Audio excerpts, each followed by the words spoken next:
Wait, Welcome, everyone. Good evening. I can't wait for Wait for it to begin. Don't worry, we're moving over. There we go. We gotta be gentle. My computer CPU usage is high because it's motherfucking XSplit.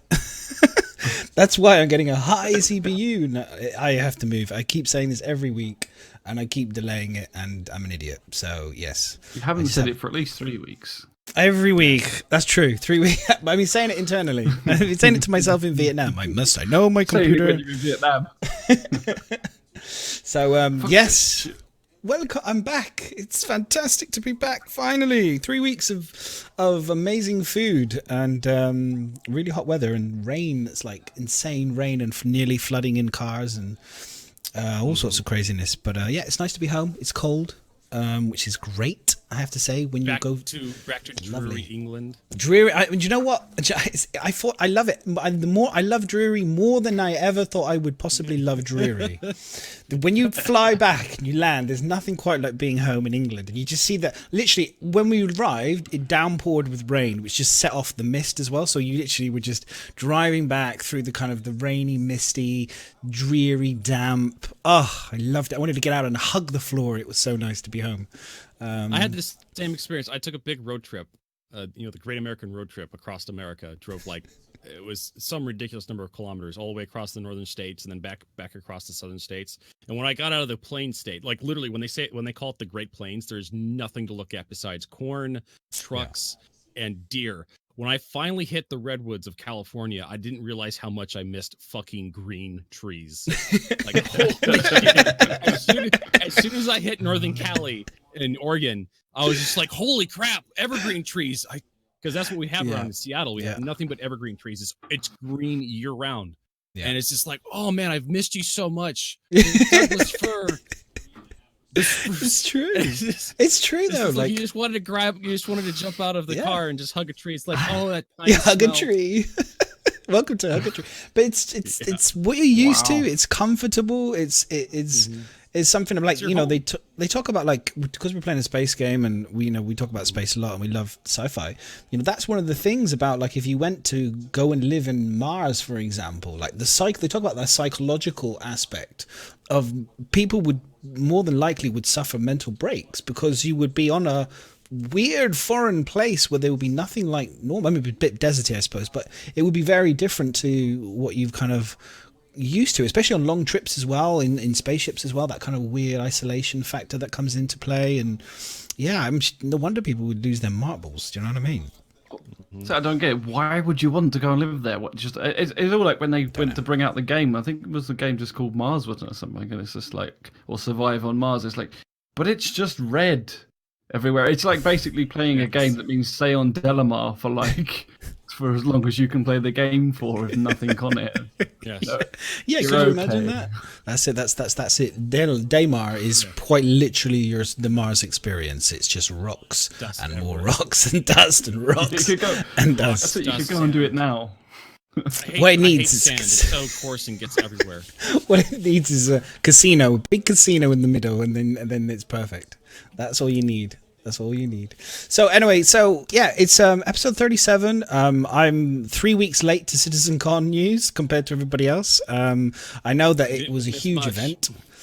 I know. So we're going to do the keynote all over again. No, don't worry, guys. We're not doing that. Everybody just tunes out. Yeah, like, what? No, we're not doing that again. But I will talk about the things that obviously I liked, like everyone else liked, which is pretty much the same stuff. We're going to run over news. We're going to talk about the Kraken, Reddit, hot topics on Reddit, as always, and then we'll take some questions. I don't know if the questions is open. I didn't look at that, actually. That's my fault. Question form is open. I've opened it up. Okay, cool. Exclamation mark question, is it in your chat? I did think I've updated my... I think it's question, yeah. I think it's either question or... Yeah, question. Exclamation question. And there you go. You can kind of quotation. Quotation. Exclamation mark quotation. My fingers start dyslexic. Ask us questions, please do. It helps us with things to talk about. But I do make sure we have a good full document in case you guys can't be asked. So anyway, it's Monday. It's Monday. I understand that people can't be bothered. So the one thing someone can help us. We were discussing machinima and there was 2 Star Citizen machinimas, and I forgot which one of them was. One of them was, and I just remembered what it was Letters from Vega. The first one was Bulkheads, and the second Fuck one was you, Letters chat, from because Vega. we already know. Yeah, we already know. I just remembered while I was talking about it. So we were talking about the potential of machinima, and we showed off the well, it's not Major Tom. It's actually called the name of the song is not Major Tom. It's A Space Oddity by David Bowie. Yeah, Space, yeah. Major Tom. That was by. And we're gonna see. That's who's it by? I forget. David Bowie. I believe it was. No, who David? Was it Bowie? No, the song was. Yeah. Who's David Bowie? I don't know who David Bowie. Like I don't know who's David Bowie. That will happen one day, won't it? My little boy is going to come up to me and be like, who sings this, Daddy? Who sings this song? This song's amazing. Oh, that's David Bowie. Who's David Bowie? And just slap the taste right out of his mouth. You don't know who David Bowie is? It'll be that moment. Do you know what I mean? Like the picture. There's always that famous one with Batman slapping Robin across the face, and then there's memes. It'll be like that. What did your parents get you for Christmas, Batman? My parents are dead. Slap. It's just awesome. It's just one of the best ones. I know exactly what you're talking about. Oh, it's one of my favorite ones. Just there's so many great opportunities for that one. I'm telling you. Yeah. Yeah. Sorry, you're right. That was that a Mac. I can't pronounce it. Makima. Did you say Machinima or whatever you call it? Machinima. Why even? Who named animation. that? Is it Japanese? Fuck you, that's why. They just to tell. Yeah, just fuck you. Like, machine and animation. Machinima. Machinima. Okay, got it now. It's one of those. There's a word. Okay, here we go. Miserable. It's time to irritate you with this. There's a word for mixing words together. I'm gonna butcher it. I think it's called a portmanteau or something, which where you take 2 words and you smush them together. I love that. I love. Do you know? I love the word though. Just talking about words. I love the word shmush. It's just such a nice word. To shmush things together is great. It's a very woody sounding word. Smoosh. But it did a great job. Who did it? Do you know the one where I played the Major Tom one, the David Bowie? Who was it? Because I haven't got the actual name of the person, but I do. Let me hang on. I think I've got the YouTube link here. Hang on. Oh my God, he doesn't have his sources. No, I have the sources. I did the first video, and this was a Shogun named David. There you go. So just David, basically. Yeah, and I will link it in chat now for people that want to go give him a follow. Thanks for your hard work. Yeah, thanks for your hard work. We needed content because God knows we don't make it. We need it. We need content. So big news on the big news of the week is that he actually added some stuff to the document this week. He's done a great job. I'm very pleased. I know he finds it difficult. He always goes, "How the hell do you find stuff to talk about, Madness?" It's easy, but he's done some great stuff. He's added some things, so we're going to go through your stuff first, if you want, HC. So let's roll with it. Let me actually open the document like a responsible. It's right here. Twitch streamer. Well, I can read it out to you if you remember. What have we got? To be fair, you do add a shit ton more than I do. Not in terms of like Reddit crap and that, because I don't filter my way through that part. So it's like I don't know what everybody else is talking about on there. People can. It's easy. It's just all you got to do is you look at the thumbnail, and if it's a screenshot, you just ignore it. I think I should send HC into Spectrum. I think I'll go Reddit and HC, you go hit Spectrum. Go so how much you love. You know how love you love Spectrum. Go Spectrum. God. HC, are you? Yeah, I know. Are you on the Spectrum? Unfortunately, Madness makes me go on the Spectrum. I'll always remember that one you saw, that crazy one. I'll always remember the crazy one. I'm gonna have a fucking headstone. Madness, like missing soldier. 2 unknown soldier missing, went into Spectrum. Spectrum. I'm gonna have a milk carton next time in the corner when you're not here, just missing in Spectrum with a picture of your face in the corner. So please call this number. Last scene. Last scene 2 weeks ago. So the first thing you've got here is you've got having new equipment shields power plants prone to critical failures no matter their wear and damage state. And this was you have the link to this if anyone questions us, but I'm just going to say it was on here. This is on calling all devs. Yeah. This was the bit 1 minute and 6 seconds in. Yeah, 1 minute 6 seconds in. And he says, having new equipment, shield powers prone to critical failures no matter their wear and damage state. I assume you want to make a comment on this. Yes. Yeah. This is something I discussed on my channel, and this is something that kind of concerns me as far as gameplay goes. The idea that you can have a new ship or a new piece of equipment have some sort of critical failure. Like how many Dungeons and Dragons characters have you gone through by rolling a 1 on a d20?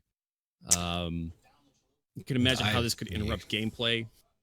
Yeah, it's like when he announced it, I think everybody that was watching it, in fact, my Discord, just everyone went, did he really just say that's going to happen? Oh yes, it's going to be so cool. Your components are going to fail, even when they're brand new. There's a chance they're going to fail, and everyone's just like, no, that's not a good idea. There is nothing good about that idea at all. Now, to be fair, I don't mind the idea of critical failures for components, but those failures need to be telegraphed or properly explained to people. For the failures, if you're using a second-hand component, if you're overclocking it, if you've had it repaired, like it's damaged over time and then repaired, then yes. But like imagine getting a brand new thing from the showroom, taking off, and then your engine blows up because it's had a critical failure. So yeah, and they're going to struggle to balance it right initially out the gate. It'll be failing like they did with the when we did what's it called when they interdiction. They were interdicting us every 5 freaking seconds. Yeah, it'll be the same thing with the thing, and I don't even know if interdiction is now even actually being switched on, because I've never been interdicted now ever. So I'm guessing they switched interdiction off because they couldn't get it right. So this will be the same thing for critical failure.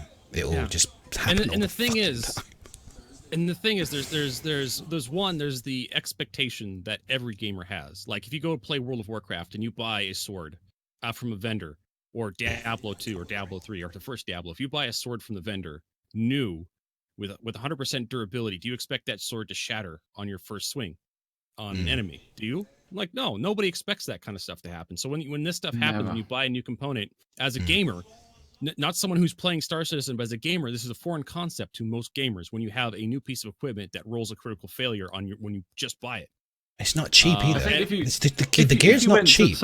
It's not cheap. You're spending ages saving effectively to get these ships. You know, it's going to be millions. It's going to be millions to buy the ship, to buy the upgrades, to whatever else, and it's just going to fail. Like honestly, if I waited 2 years to get my Elon Musk dream car, and like it started failing, you know, the day I took it off the lot, I would be furious. Do you know what I mean? You'd be furious.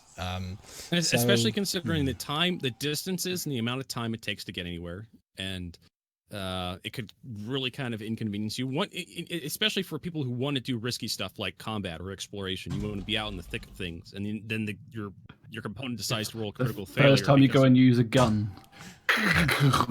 Jams. It's jammed. Off. You'd be like, well, that was well done. Brilliant. Yeah. Great. Yeah. I think if you're buying them from like scrap dealer type places and that, but then that's okay. But if you're buying it from like a brand new showroom, and then the other thing too is like they discussed the idea of a lemon, and I think they have a different understanding of what a lemon is. They're like, yeah, it could be a lemon, but to me, a lemon is something that is just unrecoverable. Like you literally cannot do anything with a lemon. It's just your component. If it has the potential to be a lemon, it's a paperweight. Like you've literally bought something that just does not function properly. Like if you've been sold a lemon, that means if someone sells you a lemon, it means you've been duped into buying something shit, and you need to immediately go and replace this thing. That's the phrase. It's my understanding of being sold a lemon is you've been sold like a piece of garbage by mistake. It looked like it was like a money pit. You know the movie Money Pit, where they pretend to make the house look all brilliant, but then as soon as they sit in the bed, it goes woo, and then the whole thing just crumbles around them. It's like 80s Tom Hanks movie. And that's what I mean. Like I was going off on this. I'm like, now you have to have a warranty gameplay loop where you take the component out and you take it back to the person that sold it to you, and you put it on the counter and you say, I want my money back, and then you have to have like this new line of dialogue in mocap where the person argues with you like some asshole and tells you that you're stupid. Yeah. Like this thing works fine. There's just the shop closes immediately. You got the receipt. You got the receipt. And then you have to have the receipt in your inventory, and then you have to travel all the way back. It's just and the thing that should really just come down to the brass tacks is that if the possibility is so remote, if the possibility of you having a critical malfunction on a new piece of equipment is so remote, then why have it? Why not start the clock at like 20% wear? Why not start rolling the dice at 50% wear? Yeah, when you actually have a break-in period for the piece of equipment you bought. In theory, though, if you think about it, good things should get better generally the more you wear them in. Like mechanical stuff usually is crappy to start with, but then the more you wear it in, it gets actually meant to get better, right? Like they talk about like to a cars. certain degree. Well, We have so much that it gets bad again. So. You would have back when I was a mechanic, you'd have new engines. Like you'd just buy them from the factory to change out of an engine that blew up on you, and you put the new engine in, and there was actually a break-in period for the engine because new engines would consume a little bit of oil. They would actually have oil get past the piston rings, and until the rings have seated, broke down the machining surface inside the piston had broken down, it would actually consume engine oil for a few weeks. But yeah, I understand that. Like, I don't like the idea. And there was actually someone who linked me a dev document where they said that you're going to have to take components, spend extra time and money on components to prove that these components were worthwhile. I don't have it in the document, but there's someone linked it to me, and they're like, "Hey, look at this, Vertigo." And apparently it was a very old design document, said where you have to spend time burning in a component on a bench to prove that it wasn't going to be a lemon or something. And I'm just like, so I have to do like Diablo, where I have like the scroll of identification, except I have to have the bench of identification in my hangar. Do you know what though? There's a lot of like guff with Star Citizen. I mean, Tony Z. I'm sorry, I know there's a lot of Tony Z fans here, and I think he's great. He is. Cover your ears, folks. He's gonna slag Tony Z off. Sorry, guys. Well, I'm not gonna slag him off. I think he's great, but he hasn't proven himself yet. That category hasn't proven itself yet, and so for me, there's a lot of talk about stuff and all these very complicated subsumptions and mechanics and AI and all the rest of it. It's all very well. It's all this still. Yeah. We know that the visual guys have done a great job. We know the environmental guys, the environment guys, the cloud tech, the flight mechanic now looks good based on people who've actually flown it at CitizenCon have told me and said, hey, look, it's actually pretty decent. And it's not perfect. It's going to take a bit of getting used to, but it's going to get better. And they're listening to us and they're improving it. All the other categories, in my opinion, are like you could say, yeah, they've got the thumbs up in terms of they're the stand-up pieces.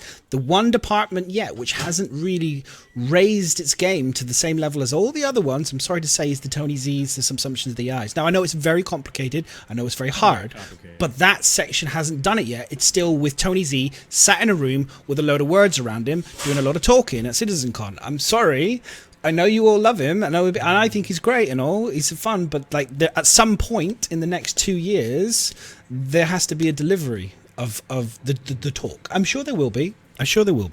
But I'm just saying that for me at the moment, that's the category now. That's kind of like, if you're all rowing in a boat, and if I would be like looking at it going, everybody loves this guy, but he ain't done shit. What the fuck is going? Like, do you know what I mean? Like, that's like, we'd be like, I'd be like the environment team going, we've made moons, we've made planets, motherfucker. What the fuck have you done? Come on. Do you know what I mean? That's like, I've managed to get the NPC to half sweep the floor, but he's not actually holding a broom yet. But he's getting there. They got first person AI in Korea now. They're slowly implementing this stuff. They can almost get the AI pilots are almost good bullseye targets now in space. They float around and they're almost fun to shoot at.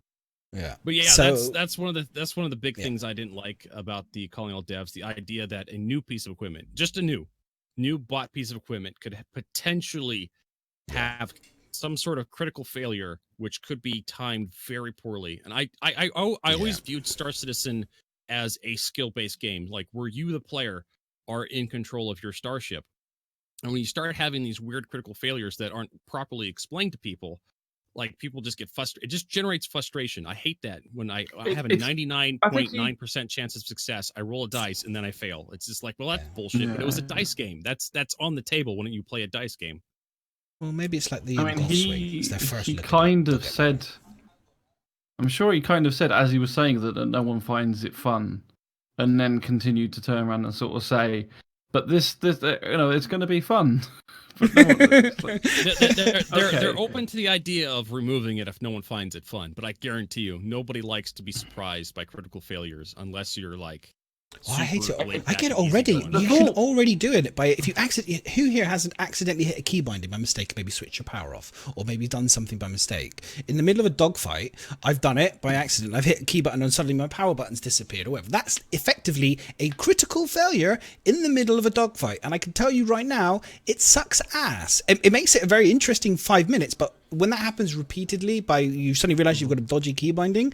It's really annoying, and if I couldn't get rid of that key binding, if I couldn't get rid of it, I would be furious. And if it was happening because just that's my example. It already kind of has happened to me with that, and it's fun for like one time. One of the patches, they had the comm bug wouldn't go away. You had to, in order to get your chat back, you had to turn off your comms panel. On the Hornet, it's the upper left comm panel. And if you just use inner thought to try to click on the little menu button to change the panel, to click on the menu to get the other icons to show up, there's actually a very small pixel window. There's like just a couple pixels over there to the top of that menu button where you can click exit ship. So I was going in Quantum one day and I was trying to close the comm window and I accidentally exited my ship into Quantum. The cockpit opened up, floated out. But I agree with chat. This is where I agree with you. It's slow as well, isn't it? So you're like, shh, no, I didn't mean that. And he's getting up. Hang on, I've got to take my seatbelt off. And you're just like a slow, painful death of getting out. God, stop. Yeah, the slowness. The critical failure there. The critical, but I agree with chat as well. I agree with you guys. I agree that it should be, if they are going to implement it, I'm 100% with the idea that there should be an indicator to show the wear of your ships. I think actually it's on here. For the flight model, they talked about it on flight model. It's not so much the wear, and I do think that once it's worn to a certain degree, then it should have a chance of failure. I don't think, like it's supposed to be like it's kind of like the risks and things you take in the verse. So if you want to run on a worn engine because it will save you money, then you have that risk that it may well foul on you. I think the thing that just people disagree with is literally it being is a brand new product, but there's a chance of it, as he said, being a lemon. That no one wants that. No one wants. I think there should be a range. If I were to suggest something, there should be a minimum range for like critical failures. There should either be a range of critical failures, like with like 20% wear. It should then you start rolling random critical failures at 20%, like very minor, like you have a misfire, the power just blipped for a second. And then you get 50% more severe, 75% very severe, 100% you just doesn't work anymore, something like that. But 20, you should have a break-in period, like I'm trying to remember the word for it, but there's 70-30 or whatever it is. A grace period. There should be a grace period with new equipment. They have yeah, I agree with you. Just like in cars, you do a certain number of miles before you have to do a service. Like within, if you do, I think, and then after that you have to do it, every certain number of thousand. But the first period is usually a much longer period because it's a brand new car. The same, exactly what you're saying. But what's interesting with the flight model, they talk about there's going to be a wear or worn out ticker that ticks up to indicate to say how much you've been using it, which I thought was really interesting. That's very interesting. That was actually turned on briefly. For I think 3.0, and I think I remember something about it. Yeah.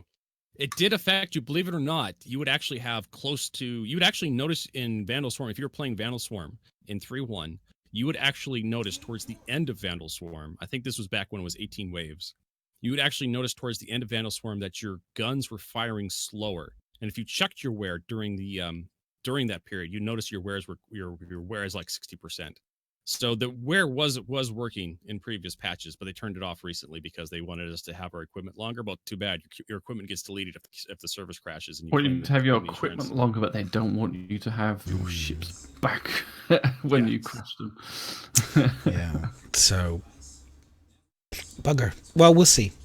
I mean, the truth is, I think it's important to let them know, talk about it, and let them.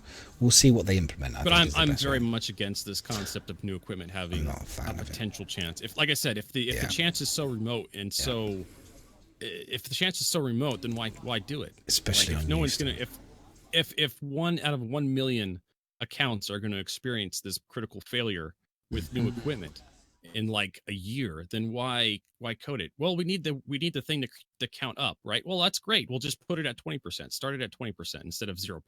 Where? Or whatever. Anyways, I'm with you, dude. I'm with you 100% on that one. I think most people would be. I don't quite. If anybody in chat want that reaction to it, anybody want them to have critical failure from brand new goods and ships and everything? I mean, feel free. Don't worry. We're not going to burn you with fire. Somebody quick get the ban button ready. I mean, it'll be fine. Nope. No. Not going to burn you with fire, but we will poke you with sharp sticks. We'll be fine. We'll just stare at you. I'm gonna get a pillow and I'm gonna get the stuffing all up on the one end. And poke you. Well, I'm gonna just need to get Mumpy. Yeah. Now, Yeah, okay, we'll see what happens. The next thing you've got here is how should Star Citizen reward players for playing the game the intended way? And you have a Spectrum. Is it a Spectrum post here? Let's have a look. Spectrum post, yeah. See, and there's also also he's a already video doing that goes it. with it. Okay, is this a long video or do you want me to show the video? Yes, it is a fairly long video. I didn't know if you wanted to watch it. Just put it on. We'll watch for 3 hours. Yeah, 3 hours, guys. No, just give us a rundown. Give us a summary. If it's longer than too long, just give us a summary of what it's about. So, here we go. I got it here. I got it here. No, I'll read. I'll read it out to people. So players don't want to. It says here, should Star Citizen start to protect players from themselves? Players don't want to waste 30 minutes of ship travel. Reward them to avoid it. They don't want to do boring missions and for only 4K. Reward them to avoid it. They start doing some tourism and taking screenshots instead of playing the game. You got it, I guess. They don't want to just die. They don't want to die just for a silly gameplay. They don't want to respawn 20 minutes away from when they die. They don't want to play 24 hours a day to accomplish their daily quest. They don't want to play, question mark. Now, that's obviously, I think, his personal opinion. He's also, by the way, interestingly enough, he's got Call of Duty Modern Warfare for his logo on his picture, which tells me everything you need to know about this individual. So you mean... Don't play Star Citizen. He's basically me. I think that says a lot about who he is. If that's his picture, that says that he's used to quick respawn, quick action, fast-paced, energetic. Star Citizen is very much the opposite of that. Playing the wrong game. Yeah, but he's probably getting old like me. He can't do the fast pace. He's probably just slow in that transition period, but he quite still likes the more speedy elements. But you can't change a game because you're getting old and you don't want it slow, but you don't want it fast either. You can change the brand of game you play. You can go from Call of Duty to Arma, which does have a slightly slower pace to it, but the combat is still much more deadly. But he does kind of mimic some of the criticisms I've seen, especially with the CitizenCon presentation, where they spent an inordinate amount of time traveling around Lorville to get to a ship. And then they spend an inordinate amount of time. This is some people have said that they spend a ton of time traveling traveling to the mission location, and then you spend all this time travel to the mission location, and then get blown up. And then question mark happens. Death of a spaceman happens, and then what happens after that? Well, you respawn at the nearest medical facility. Well, then you have a bill to pay. Then you have to travel back, and then you're missing a ship. You have to claim the ship, and you got a wait timer for the ship. And the insurance timers and payouts we have right now, the timers plus the expedite fee is going to get worse. We've seen how bad it's how they want to have it. And I think it was 3.0 when the reclaimer was added. When they finally cranked down the insurance timers, we've seen how bad they want to have it. Hour, 3 hours, 4 hours, week for some of the ships. I think you're talking about big and rare ships. You're talking like weeks. Even the Aurora was hours. The Aurora MR was hours. It was brutal. Yeah. It was brutal. And if you're just starting out in Star Citizen, and your first mission you take to get a PC board from a crashed satellite, and then someone who's hanging around, the newbie areas to punk noobs. Blow up Aurora MRs just for laughs because they have a disposable account. That's the thing that's going to happen. Yeah, of Star Citizen. Chris Roberts wants no armistice zones. It's going to be free PvP anywhere. People are going to do it. They're going to have alternate accounts just to fuck with people. They're not going to be starting Star Citizen in an Orion. They'll be in an MR, which is probably going to be replaced before yours is even blown up. Oh, you're getting shot at, right? Let me just get the replacement out already. The Aurora's already lined up for you. Probably where your corpse will be. It's like, okay. Yeah. But, probably, you wake up next to loads of other people is that in the same boat. The idea, and this kind of goes to overarching character mentality and the DayZ syndrome, that players are averse to risk. If you see another player in a survival crafting game, your most likely reaction is going to be a lethal one, because players are exceptionally. That's where VoIP is going to come into handy to stop a little bit of it. But then I won't trust anyone. At the moment, shoot first. The big point at the moment is that really we're at the point where there's a lot of. I said this when they introduced the moons and everything. Though you've got a lot of space with nothing to do within it, and that's why everything they're showing off is a lot of walking, is a lot of flying from A to B. I mean, like mentioning that today, it was funny because I was watching Madness's stream, and it's like he entered the race and then spawned like 20 minutes away from the race. Oh my god, that was today. Oh my god, that was insane. Like I've never done it before, a scramble race. That was crazy, wasn't it? Like I've never done a scramble. I was super stoked to do it, and then there was the race starting line, and you had a time limit to get there to register, right? I didn't realize this is new to me. Okay, so you probably all done this already, but it was new. I logged into the race. I got to the location. It was like, oh no. Oh shit, I need to go get my vehicle and come back to it. It's 9,000 meters from where I spawn it, right? On a low gravity location with cyclones, with a fucking mountain between me and the bloody start point. So I'm going on my own, going to this race point, going, halfway through getting there, I was banging into every rock. I suddenly realised I'm bouncing and floating everywhere. I was like, I better not flip this fucker because I've got no chance to flip it back over. Guess what happens? Flipped it, landed on its side, and I'm like 4,000 meters from one side and 4,000 with my ticker going 12 minutes, 11 minutes, 6, and then I get a run back to the location. The guy who's wanting to race me, Maker me, I think you know if he's in chat now, but he's like he's flipped once, gone back, got his car, he's come to got me, drove me back, I've got my car again. Then of course you've got the time of the claim time, so you have to claim your ship, so you've got to wait there. All right, okay, we've got another minute for my got another minute for my race ship to kind of be reclaimed. Okay, that's another emergent gameplay you had from it. And then I got back into the ship, then I raced again, and I was like thrashing it, and guess what happened again? I flipped the fucker again because I was having to go even faster. So I was stuck on my side again. I was like, please, before you implement the race game mechanics, can you just do one thing? Implement the ability to flip my car back over. That's all you need to do, is just find a way to flip. Do that. You could have driven a little bit slower and not flipped. I had 3 minutes to go 9,000 meters, and the problem is I couldn't get around. Time, but not the first time. But the first time I was, and also the view is atrocious. I was excited. I can't see anything, but I only get the heads-up display with my location marker in that view, so I can't see any little rocks. So when I go to the third-person view to be able to see a bit more, so I can see, I lose the tracking information. So I don't know where. I know roughly it's in that direction, but then I switch it back on again, go back to the view, hit a rock, and then I go, oh no, I've fourth. It's just, yeah.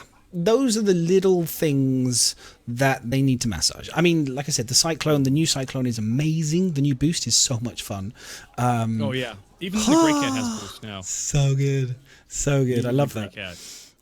But the race, I miss. It was fun. I know I did have a bit of a laugh, and it was, but it was a laugh because we turned it into something fun and humorous and a lark. But if I was being deadly serious and I wanted to make money and this was my shit and I wanted to do it, it would be driving me crazy if I really wanted that to be something I could do quickly. So, yeah, can we please get? That's why you buy yourself a Valkyrie, so you can put your Cyclone in the back. I know, right? I guess so. I guess that was thinking that. I was thinking maybe I need to, you need to have a team. It can't be just a solo mission. You need the team, right? To be able to load your vehicles onto the back of it for you, and then that's what's going to happen. It's going to be Team Sky versus Madness on his own, and Team Sky is going to win with their 12 Valkyries and all their Sky vehicles already lined up, ready to go. Well, I can't even make the bloody start line. Anyway. I mean, Viking has a good point. You couldn't make the start line. What do you think you were going to do when you actually started the race? Would have been fine. Totally fine. Totally would have won. Totally would have won. 100% win ratio. Dude, look, when it's game time, when it's game time, you just winners take it to the next level. The bit beforehand is just really. Let me know when you get there. So, it'd be like me and you. It'd be like the snail and the tortoise. Well, it probably would actually because they're both going slow. But I bet the tortoise and the hare. But I didn't use boost once the first time. But I just it's just you can't see when the hills are coming. You're kind of going up, and then it's like, oh, I'm now suddenly coming off a mountain and drifting. Anyway, it just reminds me of the first time with the dragonfly. You sort of ramp up, and I said, up. No, it doesn't hover. Bang. It was good. It was good fun. So yeah, right. Where were we? Sorry, I got carried away because I was remembering that. That was fun today. That was. Was that so fun well, today? we play gameplay, but yes, HC, I agree. I think that it's something that they're going to be doing a lot. Like weapons, they're going to be balancing. There's going to be they need to think of some way of increasing us to be able to get greater distances quicker. They need to think about it. I mean, there needs to be something to help a little bit. I don't know. Maybe there'll be a teleportation device to be able to teleport us between certain stations. Would be nice. So you have to go to a teleport, and that would beam you. Yeah, in a system. Travel. Yeah. Yeah. You'll take one wormhole to another wormhole inside the system. So you don't have to travel for 30 minutes. Yeah, it's not gonna and they can make it move so that, I've said this before, they could make the wormholes move so somebody has to map them every day, and then it puts it onto a web page, and then people can go onto the web page to find out where the wormholes have moved to. Gives them something to do, and if you can map them every day, you get money. One of the reasons why I like the video he linked is that there's a quote in there that, I'll link the video. Says the video. One of the quotes is from a developer. I can't remember for the life of me the name of the developer, but they said players will engineer the fun out of a game if you allow them. Players will try to optimize their gameplay in such a way to achieve an objective that it removes all the fun for the game. Same thing with they'll grind.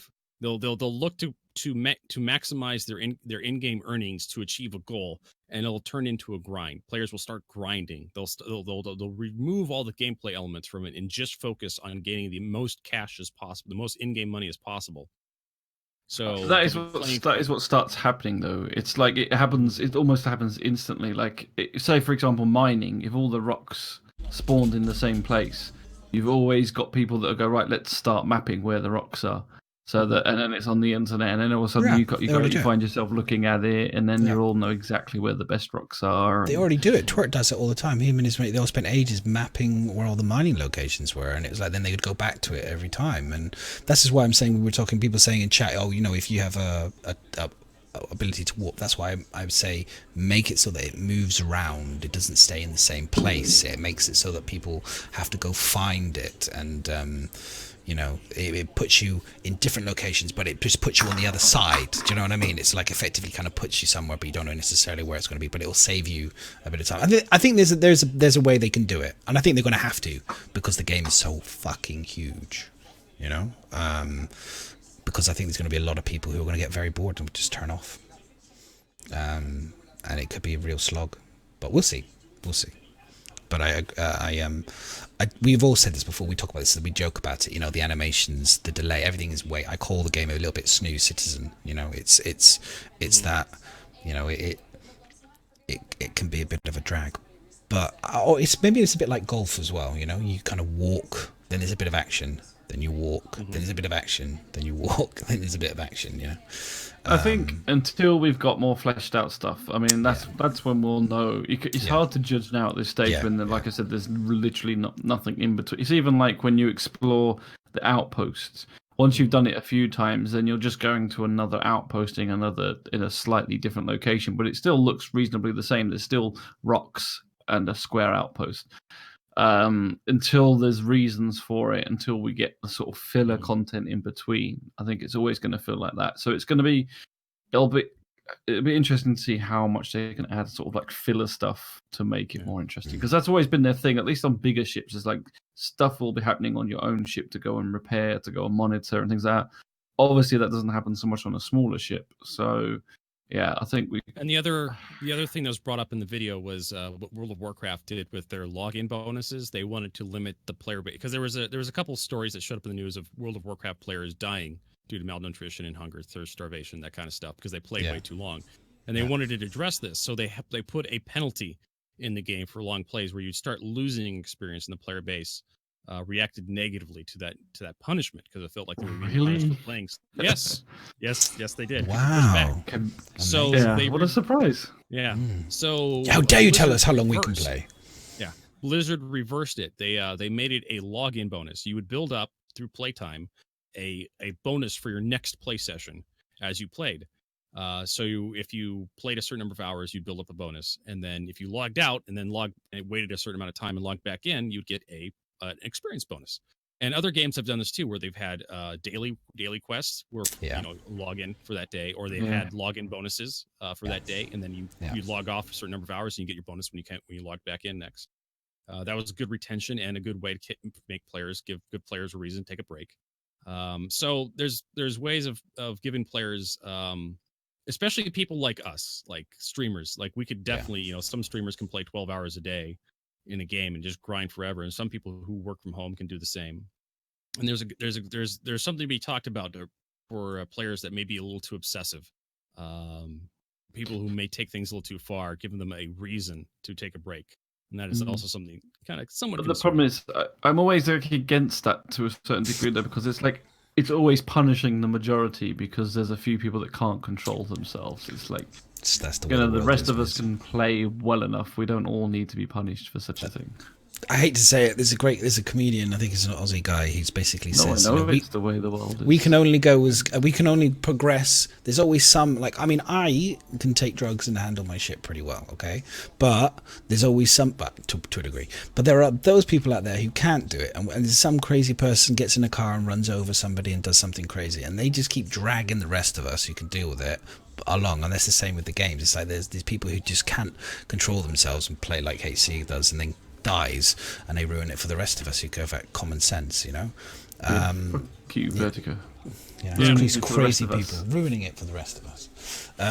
But it's unfortunately, I hate to say it, that's the we have to cater to those people a little bit. I wish we didn't have to, but we do. Well, we don't have to. That's part of, like Chris Roberts says, it's like the same ways I want it on console. No, we don't have to. It's also a good point, because I actually had this conversation a little bit with JR when I was over there, and it's like because like the age rating of the game, like they haven't really said what it is, and they seem to skirt around. It's like 18 or mature or whatever the different.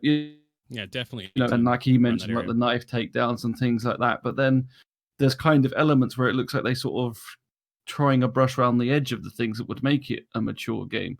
And it's like, don't bother, like just make it mature and don't give a shit about the ones that can't go out and buy it, because that's what's going to make the. And there was I don't know if it was Elder Scrolls Online or one of them had the same issue. They kept trying to hold things back for a little while to get the lower rating, and then as soon as they got that, no, it's going to have to be mature, they went, you know what, fuck it. And then they just went and made everything as dark or whatever it is as they could, or just so it made the game how they wanted. And I think that's the better way to go. Sometimes you don't have to worry about everybody, unless you're planning to be the one that contends and has everybody hoovered up. Not putting tits in the game, which is really sad. Do you know what I mean? It's getting the PG certificate, from what I can tell. But to be fair, I'm getting plenty of it from Cyberpunk, so I'm happy. But I would like to see a little bit of nipple action in Star Citizen, is all I'm saying. Well, it would be nice. What was it? Sean Tracy did tease soft body collisions. Yeah, in his little presentation. 100%. 100%. We need this. We need this stuff. We do. I'm sorry, but this is like, the age people who are predominantly playing this game are well past the watershed mark. Do you know what I mean? We are. If you haven't, well, maybe to be fair, I've seen some of them. Maybe they haven't experienced sex yet, but generally, most people of that certain age have passed that. They can at least watch the experience. That, and they've seen it on YouTube. They've been on the internet. They know the mechanics. They understand it. What's the Discovery They know Channel? the mechanics. They understand the mechanics of how does the mechanics of this sex thing work again? Let me Google this. How do I sex? How do I sex? Hang on, let me Google. They're watching like Pornhub and go, no, I think the immersion, it's not, the fidelity's just not good enough. Hard bodies and soft bodies collisions. That's what it is. That's this clipping. Look. Oh, brilliant. Now with FOIP and FaceTime, it's going to be so much better. They're going to be pulling O-Face. FOIP, it's going to be just amazing. You can have your O-Face and... it used to be PG until they added FOIP. Oh, my goodness. Oh, sorry. But no, I can just imagine the first FOIP blowjob. That's just how awful that's going to be. But the... probably going to go flaccid immediately. Judging on some of the female characters in game, I would be flaccid all the time. Jesus. But anyway, but the that's a different bone to pick, as it were. But sorry, we got derailed, and I'm laughing. I'm just welcome to Asylum, everybody. This is normal. I got derailed. Just let it happen. Oh fuck! I'm trying. I was going to be really professional. But Oh, No, fuck professional. This is a podcast, video game podcast madness. You need to pull your head out your ass. I know. You're I've tried professional to. on your job. I was trying to be You're really professional at your professional. fucking job. I've come back, and I was like, I'm going to be really mature, and I'm going to keep this on track, and everything's going to be fine. And I fucked up straight away. Yes. Anyway, so CIG, I think that they're maybe the PG thing. I guess they got kids and they probably want their kids to play the game with them. I guess they want. They're not. Where are you getting PG from? That's because they want a PG. Like, there's no boobs. Like, when have they said that? Like, just because they're not putting boobs in it, that doesn't make it PG. That's not the only criteria to make a game or a film PG. Is there boobs? No, right? Okay, it's PG. So you can murder and gut people and slice their throats out and everything else. It's fine. That's not PG. That's PG. Show a little bit of a nipple and it's like, okay, mature. Sorry, mate.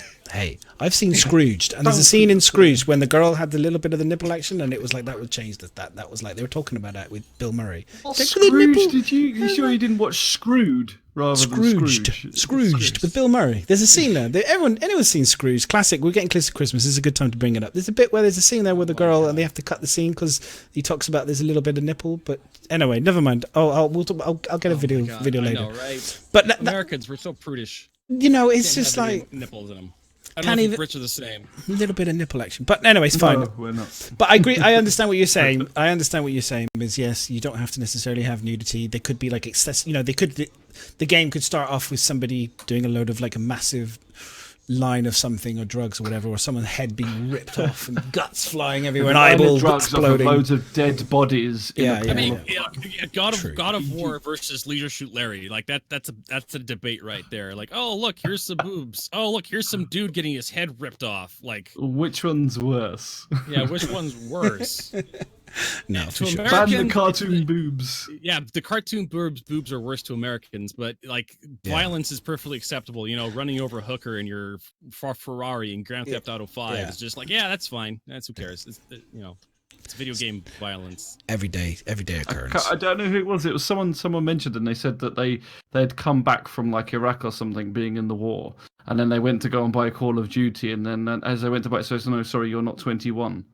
You can't buy this video game of shooting. You can go out and shoot people in real life, but you're not allowed to buy this video game of shooting people. It's like, what? That's the first I've ever heard of that story. That's amazing. That's hilarious. I know, that's just crazy. But you can't buy a drink, you can't vote, but you can murder people or something like that. It's that type of thing. Well, I mean, that's slightly different. I mean, they got guns from about 3 in America. That's true. That's true. That is true. They start off. I've seen the Barack Obama sketch. Kids for guns for kids. I've seen the supermarket news article with a little kid getting the gun out the purse and shooting the mum in the aisle. That was normal over there. I think it's just a bit weird. But anyway, we've got lots to talk about, so let's move on. That's my fault. I'm moving on from my mistake there. Progress on the production. We're on the third fucking point. How long have we been going? An hour. Jesus Christ, this is going to be a long show. Progress. Citizen, though. It has. To be fair, that is good. Progress. I was going to ask Miz to hold up his wooden. I wanted to see the wooden thing that JR, because JR's here, I think, or at least probably left. He's like, oh my God, I can't watch these idiots. But, they can only tolerate us for so long. We can only tolerate the madness for a while. But the wooden. I was going to see if you had it there. Do you have it there by any chance? No. Look at this, guys! Wow. That is amazing. It's so nice. Is this because we've done too much Star Citizen that you want? Yeah, I know. It's just because I forgot to ask you before we did the show, and I really wanted to. Those are dice boxes, right? So this is. I went to visit JR's. Going off track. I went to visit JR's little toy shop at the weekend. They had like a bonfire, and those that worked on the project come and had drinks and got drunk and got burnt on the fire and stuff like that. So as a thank you, they made me this like really cool dice box for D&D, because we play D&D. It's got the logo and everything on this side as well, which you can't see. Yeah. But yeah, so that's really awesome. But yeah, it's so cool. It's like if you go to JR's, it's like going to if you've seen Chitty Chitty Bang Bang, it's like I think it's the uncle or something that invents all the weird stuff. and Charlie and the Chocolate Factory sort of rolled into one. Like, you literally just sitting there and just constantly all these wacky ideas come. Oh yeah, let's build this. Actually, yeah, I want to rebuild the whole freelancer all over the streets and everything else. It's just like, and it's like he's got projects to do, and he's halfway through one project, and it'd be, oh no, let's go and do this instead. And it's like, let's play a game of pool, and you're there for 2 minutes. He goes, well, actually, I want to make this pool table, the pool table from the 600i, and so it's like, yeah, just every 5 minutes there's a different thing going on and a different invention. So it's just like these wacky things everywhere, saying, oh, let's do this, let's do that, and there's just cows going, no, you can't do that. It's no. always and then 10 minutes later, she comes up with no, because 10 minutes later, then she goes, oh, actually, yeah, we could go and do that. I want to buy a patch of land with woods and build a tree house. So it's like, you're just as bad. Oh my god, it sounds brilliant. We'd all get tickets. We should make it the JR CitizenCon equivalent. You know, we could go to the experience. We could make it the experience there. But the cool thing with that was Miz didn't know about it, and Carls had asked me secretly. She'd asked me what you would like, and I was like, and I had a proper panic because I was like, I don't know. She's coming to me like, I'm supposed to know Miz. I'm like, fuck, I only know him like for the podcast. I don't even know what my wife wants. Like, Jesus, panic. To be fair though, like the fact that I showed my wife what you got, and then she looked at me like with the biggest evil. She's like, so what do I want? I'm like, he's so happy. He's so look how happy. Look at his happy face. He's delighted. Where's my present? When's the last time you got me something, huh? What have you done for me lately? I kind of had that talk when I said to my missus I was going up to JR's for the weekend. It was like, so when was the last time you went out with me? When was the last time we went out? So I was like, oh shit, yeah. When I get back, I'm gonna do a podcast. Yeah. I get back to the podcast. And then after that, I can do a podcast. But I promise after that. Yeah. But they did a great job. I mean, the logo is the Stout and so for anyone is the Stout and Sturdy logo for Miz. It looks fantastic. We did tweet it out. It's hard to show it off on the camera, but it looks good. I think Noodle tweeted out a picture. I'll tweet out a picture later as well, because they also a couple of Hero Forge characters which you can make on the website for D&D, and they printed them out on the 3D printers as well, which was also So, wow, so you can do some more painting. Really cool. Yay! I've got more painting. Trust me. So when I was leaving, so we're talking about sort of future projects and things, and whether I'll be involved in doing some more stuff with them. And there's some things in the pipeline that we're kind of looking at for Star Citizen and doing some models and things. So I need to do a lot more practicing with my painting. And so I was mentioning in practicing, they had like a scrap box of some of the things that were like didn't print so well, and I said, well, do you know what, shall I take the scrap box with me and I can practice painting on that? And JR goes, oh, you can practice painting on tanks if you like. And I was like, sure. And I've never seen him move so fast. He was like, I'm gonna go get my Imperial Guard tanks. It's like, next thing you know, there's a box of these Warhammer tanks going, wow, it is brilliant. That's awesome. So I've got a few of those to paint. By the way, we've got people here. They are going to be coming on the show next week, by the way. Okay, so they're joining us next week for a Halloween special. We're all going to get, I don't know if these guys here know, we're all going to get dressed up for Halloween. So if you don't... I wasn't made aware, but apparently we're all dressing up next week. We're all dressing up next week. A Halloween special with JR and Cals. Yeah. So that'll be really awesome. And we're also going to be, since we're talking about it, might as well say that the question form that we got open, we'll leave it open after the podcast, and it'll be open all week. So if you have any questions about like the Kraken, the models, the life-size dragonfly, or anything on the previous events, or maybe what you want to know what they're going to be doing in the future, because I'm sure they would like to know as well. Just kidding. You'll be able to fill in the question form at any time and go and we'll line them all up ready for like next week. And if you're listening to YouTube later, I'm going to put the link into the YouTube channel for the questions as well, so you can go into there and then you'll be able to go on the YouTube. So it'll be in the information, the view more, and you'll be able to add any questions as well. And hopefully there'll be some questions. If there isn't, doesn't matter. I'll make sure we have plenty of questions as well. Very important questions. I promise they'll be well and truly checked by Miserable before they get asked. So cool. Right. So the next one you've got was the production schedule on here. I guess you did. Did you want to talk about anything particularly on the project schedule, HC, that was kind of a burning thing that you're excited about, or you just put it up there just for me? Just for reference sake. Okay. Okay. I was just kind of like a little disappointed on the production of the progress on Hurston and Lorville. But then again, that was that this production schedule was the week they did CitizenCon, so I guess a lot of people who were responsible for these places were probably at the convention. Yeah. Well, I mean, it looks like Lorville's at what, 90%. Hurston's at 90%. I mean, it might be done, dude. We don't know, right? It might have actually finished it. They may have finished it. Might just be ready to go. We're going to go to 3.5, 3.3.5. Like once 3.3 goes live, I'm hoping they're just going to roll straight into 3.3.5 straight away. Immediate PTU straight after it. Or Evo Cuddy. Optimizations to slip to the next patch, 3.3.5 potentially. Yeah, or probably. something. We may have a 3.3.6 because the performance optimizations aren't exactly moving on the production schedule. 52%. I think we'll get like the same. Because of the things being close together, I think we'll get like that split as well. So you're going to get like the 3.4 one being split up. 3.4, you think, what do you think may slide out of 3.4 if we do have something slide out of 3.4 to 3.5? 3.4 female characters. Corp and Lorville may slide.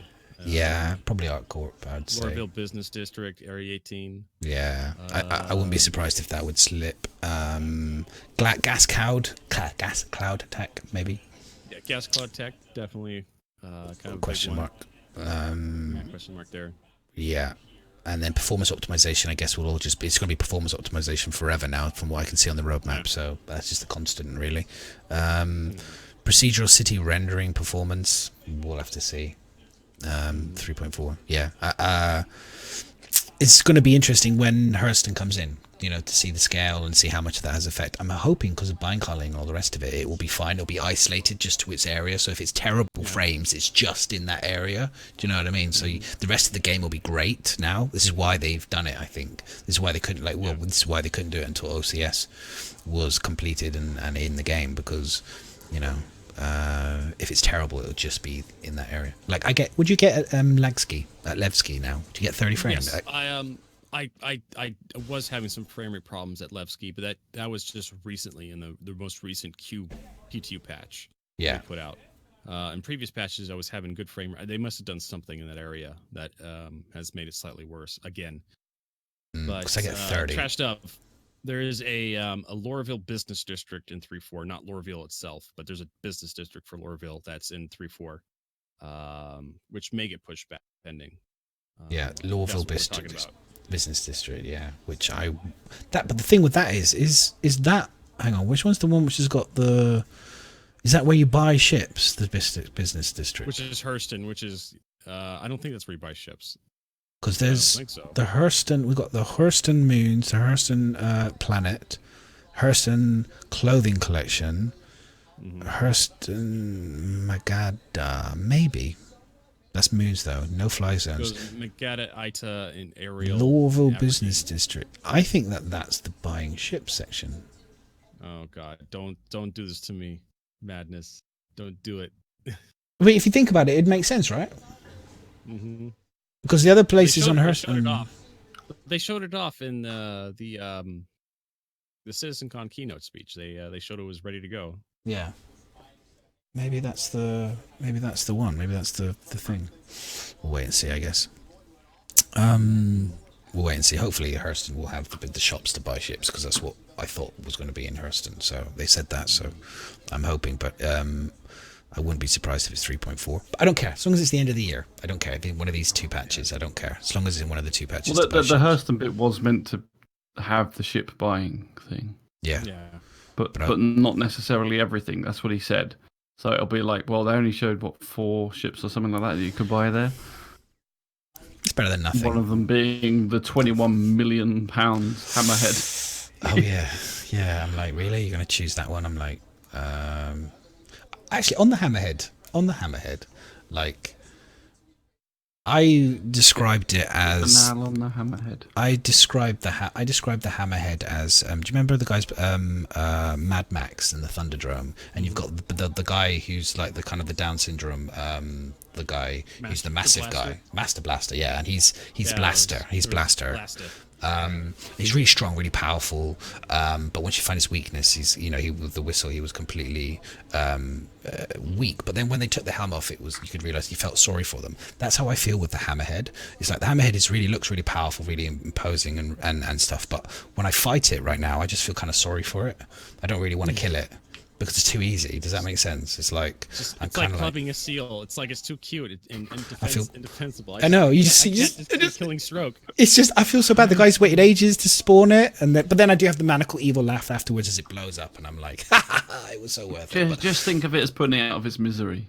Yeah, you're teaching them an important lesson, Madness, about buyer's remorse. Yeah, you see them just. I can see them. Things a lemon. See, CIG even told you can have something that's a lemon. You can buy lemons, right? Yeah, I want FOIP FaceTime so I could communicate with the pilot and just laugh really loudly as they're burning up. That's kind of like the sadistic part of me, the evil part of me. The Star Trek, what was it? Star Trek 3, The Wrath of Khan, do the whole Reliant exchange. Oh yeah. I need more time, Khan. Time is a luxury you do not have. Oh my god. It's like so good. Parking in a certain part where it can't hit you, and then just talking to him over VoIP and just shooting him every now and again. It's like, what's the matter? You can't reach me? Oh, it's a shame. Yeah, literally that's what it is. You're just zipping around. Am I in your blind spot? Oh, sorry. Oh, sorry. You could just see them just, and then you should tell them to put a camera there. Oh my god! When you take out the turret as well, because the thing is if they can hit you, and you can eventually, there's going to be damage states to the turrets. So all you have to do is just take out one side, one row of turrets on the left-hand side, and it's just game over. You just got to take out the bottom turret. Just take out the bottom turret and just hang out like right in the hole. Oh, just take out one. Patches out. Boop, boop, boop, boop, and then is it out? Nice. Take that out, and then take another one out, and then another one out. That would be sick. Game over. It's so I feel that's my views on the hammerhead. It looks beautiful, don't get me wrong, and it's fun to run around, and I like the turrets. I love the size 4 guns. I think it looks the business, but it's a bit like a bodybuilder, all muscles, but when you pull the trunks down, nothing. You pull the trunks down, nothing. It's just like just shove some socks down there. That'll look more impressive. Way too many steroids. It's not happening. Or you can do what they did with the rock stars did. They would wear very tight trousers and they would shove vegetables down their pants. Like cucumber. Just don't use broccoli. tomatoes. Tomatoes. So yeah, that's my views. What do you guys? What's your thoughts? What do you think? It's a flying lemon. It's a flying representation of buyer's remorse right now, as far as I'm concerned. It's not like anything. It's not made properly yet, is it? Yeah. Like the components still aren't working properly. The turrets need to. I mean, people. See, this is slightly the problem. It's like everyone rushes out and says, "I want this ship," and goes and buys it. Then everybody spawns it. Then they all get in it on their own. And it's like, this is a gunship or at least a ship with lots of guns and turrets. You need those turrets manned before they're going to do anything. Otherwise, it's just going to be a flying doing nothing anyway. So it's like, have you actually come across many that are fully manned turrets and everything else? No. The problem is that the patch they implement the hammerhead in is just everybody's crashing out. It's hard to do any co-op. And the flight model is just not conducive to what the hammerhead do. People could just strafe out of the way of bullets. It's just when you have instantaneous acceleration and you just tap a button and then suddenly you're not there where the bullets are going. Either CIG just needed to up the projectile speeds massively so you can actually have an effect. Well, we said there is a bit of auto aim. Flank. They could do flat cannons and a bit more kind of dispersal damage, so that AOE damage, dispersal damage, increase the velocity. But the turrets just right now, there's so many downsides in the current combat flight model. It's just there's no reason to have a hammer. Well, it's not just that though. It's not even just the turrets, because the turrets, okay, we'll just assume they'll get better. But it's the fact that when I'm watching people struggle to take off Do you know what I mean? I'm watching them just going like, and like grinding along the. And I'm like, the Hammerhead has a problem with taking off. Okay. Yeah, I was going to say, to be fair, my Reliant does exactly the same. I actually took off. I tried the Reliant the other day, and it took off, and it literally just spanned 360, and then went back down again. All they did was press spacebar. Just press spacebar, went up, span around, and came back down again. Your first mistake to just get into one of those Reliants is the first mistake you made. Oh, come on, but they look good. They just don't fly any good. Okay, in chat right now. 1, if you think the Reliant looks good, and 2, if you think it looks like garbage. I just want to get a consensus. And don't do it just because it's a cute face of Miz. Miz is just fucking spamming it. Ban him! Square peg. Oh, look at there we go. That's fine. I enjoy stealing Reliance and then turning around and watching the look of regret on the person's face. There's a bug with the Reliant where you can actually clip into the cockpit very easily. Okay. It looks like I don't care about the bugs and shit. It's just I'm not on about it. I'm more saying it's a great ship. I said I like the look of it. You like the look of it. That's what we're talking about. Just purely. Yeah, that's the best part. The transformation, the look of it, the flying wing. I like the look of it. It's just what the fuck is the purpose of this damn ship? The consensus says. The consensus says they it's like just the you look just of got it. no taste. That's why you don't like Crocs, because you have no taste. I thought it looked okay. It's better than the flying box that is the Valkyrie. The Valkyrie is interesting. Now we're talking about because we're talking about the 2 new ships. So we've got obviously the Hammerhead. I think we're kind of in consensus. It will get better, but at the moment it's a lemon. Sorry to all those people that melted stuff for it, but you know. Don't worry, they can always melt it and get the stuff back. Get another one. Yeah, exactly. That's fine. And then you've got the Valkyrie, which came in, and I was very upset with CIG when they limited it in the PTU so that no one else could fly other than people that bought it. I didn't get that, firstly. That was my thing. I didn't understand why they did that, because it's going to be artificially limited anyway to people who've bought it. So, and it's not cheap. Do you want me to tell you why? Yeah, why? So they can sell more. Yeah, done. What, they sell more by people not being able to fly it? Mind blown. Wouldn't it sell more by people who are on the fence, and then they could say they like it and then buy it? Because people eventually, and so like say next week you then let everybody fly it, but at the start when you just announced a straight to game flyable ship, that's what it was. Yeah, like, and people want to jump straight onto the PTU and say fuck that. We've just shown it off in the demo. We've just shown all the guns working, looking awesome. Yeah. Loads of people are like, I want to play it. Now, all those people that have got the cash to just go and buy it because they can't fly it without buying it. Honestly, that is the only. There's no other real. I can't think of any reason other than that as to why they would restrict it. Yeah, I can see that. I think you make a very valid point. 100%. I'm not saying it's a good reason. I'm just saying it's a valid reason. It's a totally valid reason. Tactic to make money. It's a valid reason. I think that they could have done it and said we're going to have it open to fly the first wave PTU. You know, it's going to be open to fly the PTU for everyone to fly for like a day, and then we'll be limiting it to just people that have owned it at least. You know, it just blows my mind where they do that. They limit the access to the Anvil Valkyrie, and then they have in the PTU forums section, in the PTU section of the Spectrum, they have PTU feedback thread for the Anvil Valkyrie, and it's just like, I'd love to give you feedback for this ship, but I just can't get access to one. I guess I have to ask for people to get it for me. Yeah, or make it the subscription ship, maybe. If you wanted the money, they could have made the Valkyrie the subscription ship. If you want to go back, mine some salt, what about the whole prospector thing? Like, you know, remember that? God, no. Let's have this amazing ship. Let's have this amazing ship, the first ship in its vocation, in its industry. And we're going to limit it to only, even in the PTU, we're going to limit it to only people that have purchased it. Yeah.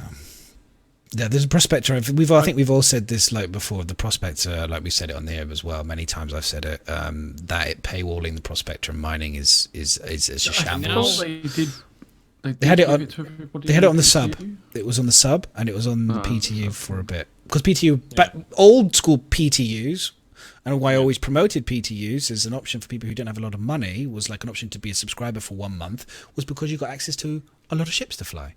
And I was like, here's a really good deal. If you haven't got a huge amount of money and you can only afford like $40 for the year, which is the equivalent of buying one computer game, you can get access for a couple of weeks 4 times a year to the PTU, and you get to fly a load of ships. Bargain. Great. And you can see which ones you like and which ones you don't, and you can make a decision on whether you want to invest in money on a Gladius or invest in money on a Saber or invest in money on a Prospector or whatever, because you've got access to it for a few weeks. And you can save up for it, and you're very happy because you've already tried it out a couple of times, and you can reassure yourself. But then all of a sudden, CIG, in my head, have kind of gone, oh, this is a bad thing. So we're going to stop this, and we're only going to give access in the PTU to ships that people own. But that one was in the first 2 waves, as far as I understand. Only when it went to everybody in the PTU did they limit what you could do. The first couple of waves, still, you had more ships, right? That was the thing. Yeah, I had access to the Hammerhead and the Phoenix Just still for a don't little agree while, with. Yeah. and I didn't have access to the Valkyrie at all. And I was seeing it flying around. People were flying the Valkyrie around. I'm like, how come I don't have that in my list? Is that because they just made it flight ready? It's just like, and I said this before. I'll say it again. Every game that I've known that has some sort of test service or test server, they've always had to give some sort of incentive to the player base to use the test client, to give them feedback. They had to. I mean, Blizzard had this problem where they had to beg players in Overwatch to play the test environment, to give them feedback on the changes they were making. And that was just Overwatch. Eventually, Star Citizen is going to get to the point where the live environment is good enough and players aren't going to touch the PTU. You're not going to have enough players in the PTU to give you any proper feedback, because they'd rather just play Star Citizen live. Once we get towards beta and the majority of the content's in there and people are having fun in Star Citizen, nobody's going to give a fuck about the PTU. Fun is banned. I think banned, I know, right? No, it's the problem is, I think there is an element though, like, and this is not it kind of goes with them taking away the ships, is that by the time it gets to PTU wave or PTU open to all, they're not so worried about the feedback. They're more worried about testing the servers with all that shit going on, because they just don't. Because by the time it's open PTU and people think they can fly the new ships, that's all they go on and do. They don't bug hunt. They don't report the bugs. They just go on and fly the new ships, and so they're not really getting any useful feedback by the time it's that wave. Well, that's fine. I mean, like, I won't test the PTU then. The thing is, I always go with the philosophy of, like, if you have it open and it's called public test, it's a public test thing, and I go the same with the everyday thing. It's a bit like, if you don't give the opportunity for just one person to be able to report a major, could be only one guy who maybe never reported a bug in his life finds something and reports it, just like one person, but he couldn't do it because they had limited it. I think that is a lost opportunity. You know, it's like that one person who's could discover cancer, but he can't get to the medical books because they've been locked away in a vault somewhere in America. It's like that kind of thing. He's there, the genius, the guy that's going to solve the greatest problem facing us, whatever, in the game or whatever, can't get access to it because you've limited it because you're worried that too many people are going to be spawning one or two things in the test universe, or not bug reporting enough. I think that's a shame. That's just my point on it. If a server doesn't start up because everyone keeps spawning a hammerhead, then you're not going to get any bugs reported anyway. Then just take the hammerhead out. Problem with the hammerhead. Yeah. Then you have a problem with the hammerhead. The game should be able to handle 50 hammerheads on a server. Like with blind code. Yeah, well, of course it should be able to, but that's why they're testing it. That's like, we want to, give the people that get access to it first and then open it up, sort of thing. But they're doing the opposite. They're kind of open a little bit and then closing. I'm at the end of the day, I don't make the game. I don't make the PTU. I just felt a little bit like I feel a little bit bad because I think there was something there that people who maybe didn't have a lot of money for the game, who want to play the game and enjoy it and can make decisions, there was an opportunity there, and maybe they can still do it with the access to Wave 1 and Wave 2 subscriptions, because that seems to be the thing.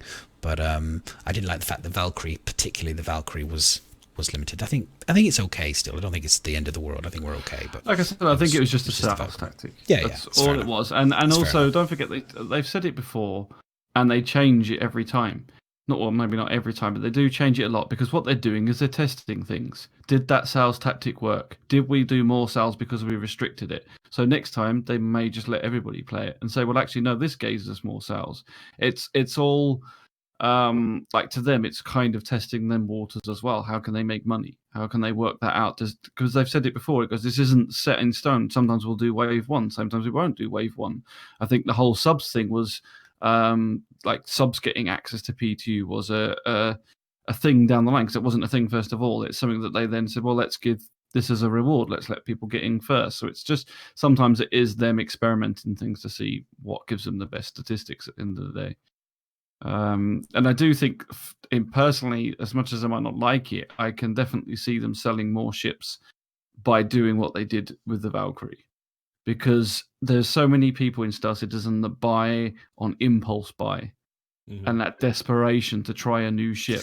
Now, what you can do is, you see, they can cancel it outright and not give you access to it. Then they could, a month later, give subs access to it. And then you still get that try, and then you get to try and go, actually, I really love this ship, and buy it. But if you're thinking about instant sales and making someone impulse buy, there's nothing that makes someone impulse buy more than dangling it in front of their face. And limited availability. Limited availability. You have a very brief window to purchase a Valkyrie. Yeah. If you want to fly it, you have to buy it. And if you want to get it at its cheapest, you got to buy it on the war bond. Yeah. Which I whether you like it, I mean, I personally, I find it a bit, I detest it a little bit. If I'm, I do. I don't like it. It's the same with the Kraken. Like, now the loot, the lottery system, I think is not necessarily a bad idea. I think getting to that situation where they're trying to do it in waves and potentially kind of give it to the people that are able to buy, like going to buy it, and then like maybe limited the number they can buy, and give it to proper account holders, and rather than just one person coming in and buying it all and then selling it on eBay on the grey market. I think this is the right move to do.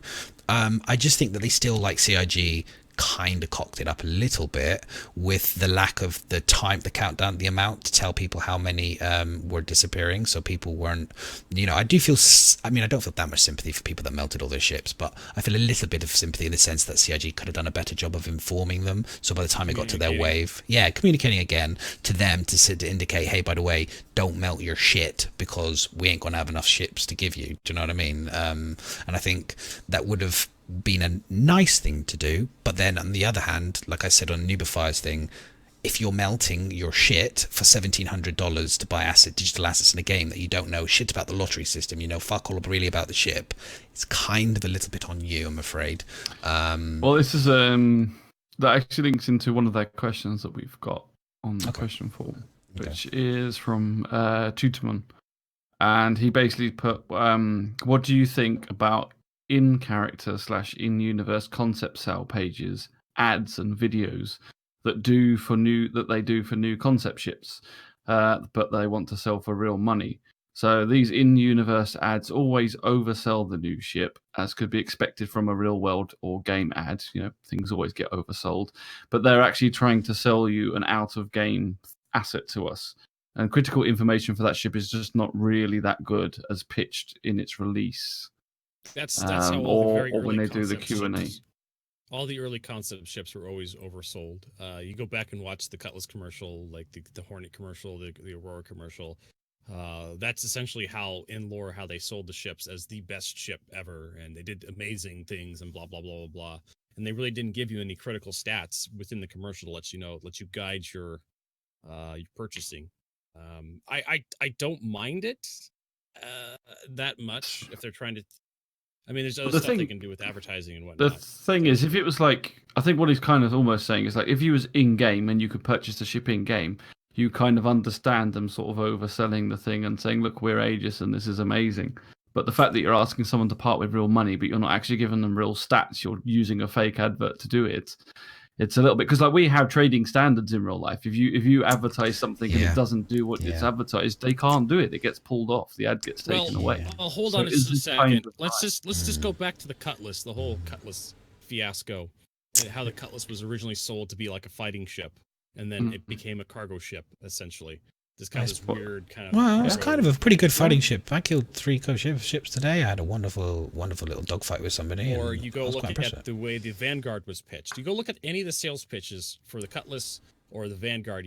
Everybody gets really super salty over the Vanguard concept. That cool one that had the turret that popped out and tracked the tracks and whatnot. And everybody's like, for me, the Nox is my letdown, the biggest letdown for me, because the advert really advertised this low to the ground, burning across the desert with huge smoke trails behind it.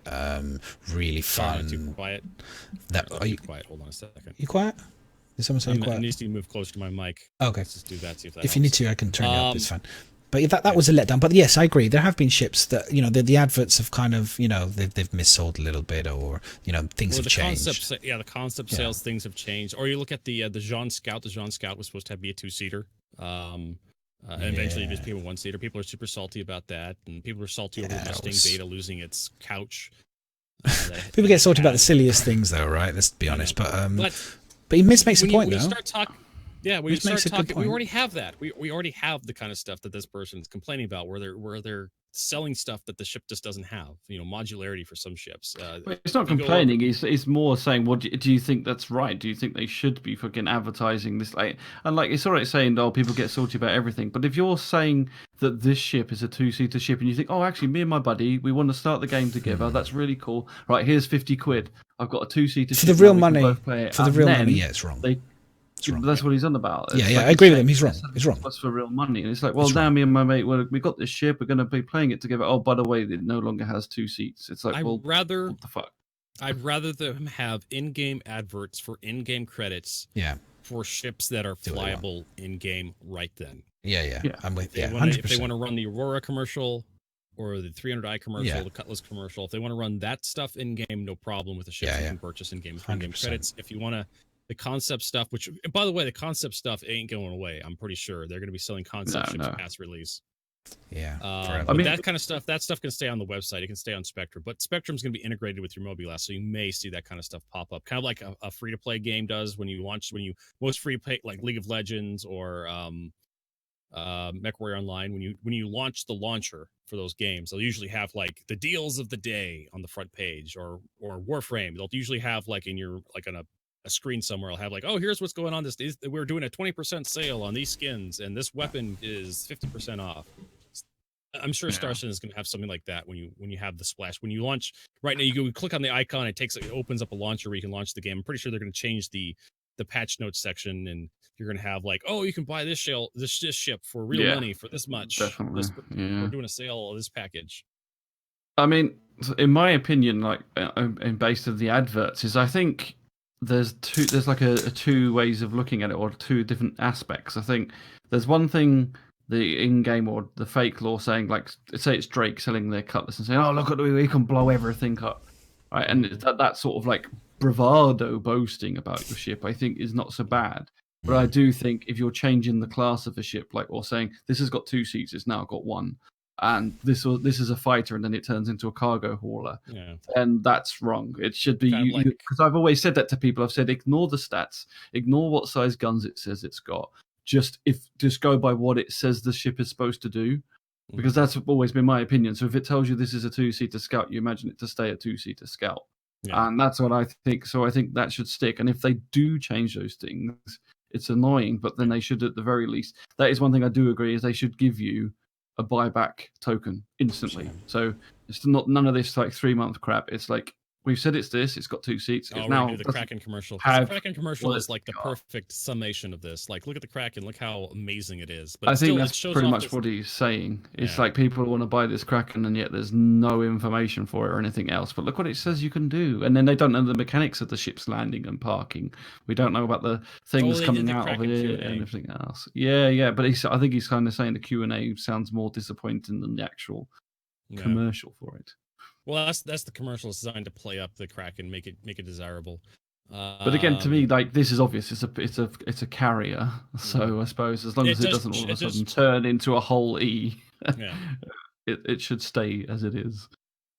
It does give you kind of the vital statistics of what the Kraken is capable of doing. Oh, look, it has ships on the deck. They launch from the Kraken, and it looks like it has repair bays, and you say that, but then he did also say in the Q&A that if you own the Kraken, your ships can be on the deck. The other ships, you can't get other people's ships on the deck, only your own. So if they land on there, then yes, you can take it back off again. But you can't just go on someone's Kraken and then go and get your ships from the middle of nowhere and make them appear. Yeah, and that was actually something kind of weird. Like, I was actually, and this is something I want to bring up in the podcast too, is that they posit the idea of you can actually hold someone else's ships hostage. How though? By having someone else park their ships on your Kraken, and then you logging out. If you and them log out, and and the other person's ship is on your Kraken, you don't spawn your Kraken ever again, and then suddenly they have to either file the insurance claim on their ship to get it back, or they have to wait for you to spawn the Kraken again to get their ships back, according to the Q&A, at least. Yeah, it's messy. I'm like, that could be an interesting dick move with any sort of carrier. Or get prepared for war and then you just log off. I mean, that's subterfuge. You know, you're talking about EVE Online and like the subterfuge you get there. It's like that: join a big org, get all them to land all their expensive ships on your Kraken, and then just log off and say, "Good luck in this. Good luck in this war, boys, because you're all on your own with no ships." Yeah. Yeah, I don't know. Like, I look at the Kraken as I think if I look at the Kraken as like if you're making a deposit to a bank effectively, because it's limited, so it'll probably hold its value fairly well. And if you wanted to, because it's giftable as well, you could probably potentially make that. Well, I'm sure these things are. I'm sure there are several people who put alternate accounts up on the Kraken, just for the potential of getting them to resell on eBay for like. Well, there's already one on eBay apparently. Oh, there you go. $4,000, isn't it? Someone said to me. I didn't look. I just heard there was one. I think there was one up for $4,000, and then there's another one up for like 1,600 or something. And you know, it's been a couple of it, I think. But yeah. Unfortunately, because I can't change your green screen. I was trying to then, but I'm having issues with XSplit, so I can't change the green screen. So bugger. It's just gonna be darkness. I'm gonna have the most interesting background. On the other page. On the other page is like I can't change because like XSplit is. It's just, yeah, like I said earlier, I need to get rid of it. It's garbage. Go back to Streamlabs. The next topic, actually, as we're on the topic of the Kraken, we have there's interesting people have been going crazy with graphics to show how many different types of vehicles you can you can lay on top of it. It's like a whole new does it fit, so now it's like does it fit but on top rather than inside. I like the Nova tanks. Like you can increase the firepower of the Kraken exponentially just by stuffing tanks on top of it. I know, right? The only problem with that is like everybody in the server is going to be on there, so you've got no one to shoot at. Yeah, he'll have one real person flying around. You say, okay, you are going to be the target. You just have three you have three people. Yeah, you have three people running around per tank. You know, you have three people for every. You have one person for every 3 tanks, and then you have them just running around. Every time one of the guns is on cooldown, they run to the next tank and fire. Like the old style, like in a boat, we'd run along and just like fire. Did you say run to the next one? Don't worry, they're gonna have to wait for a 5-minute animation to get out, to wait for the tank to come down, spin around, to get out of the seat. We are still salty after all these fucking years. We're still salty about all these dumb animations. And then run to the next tank. Get in, animation to climb in, get in. By the time you've done that, the ship is well and truly gone past. You're like, I gotta go back to the other one. Yeah, you're carrying too much weight because you're carrying rockets or something with you. Yeah, no. Or just rocks. Interestingly, on about the weight thing, because we did this today, because obviously the issue with the scramble racing.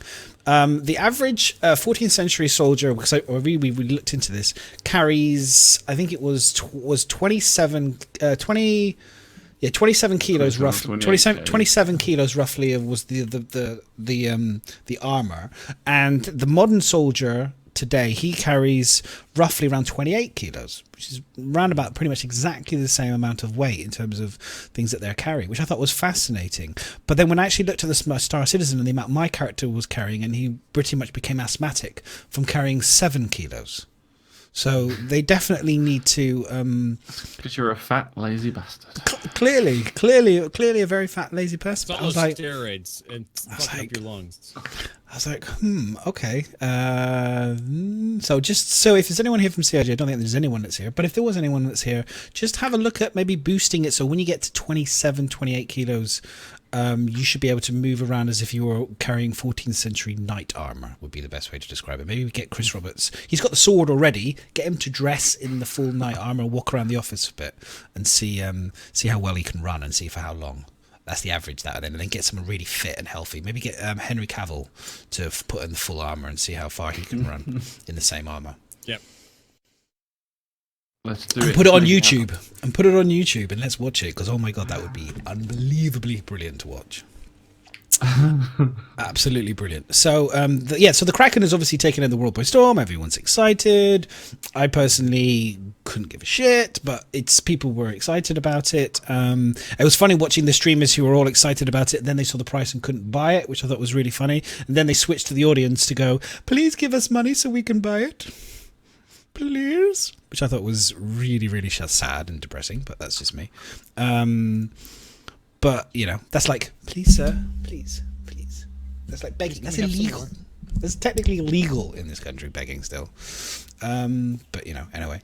And then we go on to the Reddit conversation. We're only still at the beginning, guys. Yes. But we can go through this. So, first thing I noticed on Reddit, somebody was talking about the Avenger Titan. So anyone here owns Avenger Titan. Now, this is a ship that many people here promote as the best starter ship.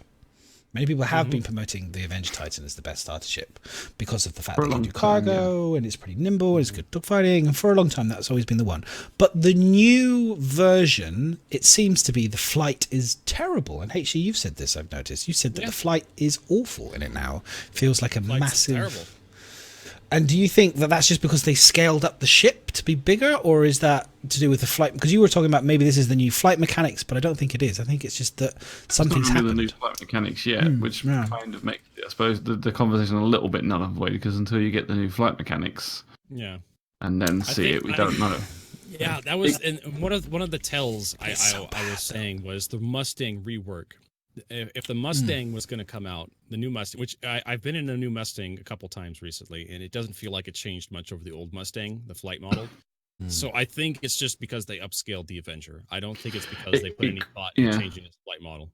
It could be, well, like you just said, if they just sort of blew it up, but all the engines and the thrusters are still the same, or not placed anywhere differently, it's balancing on the old ones, so it's got more weight to move, but still the same, maybe smaller thrusters or something, or not. Yeah, that's what I was thinking. I think it's compensating properly.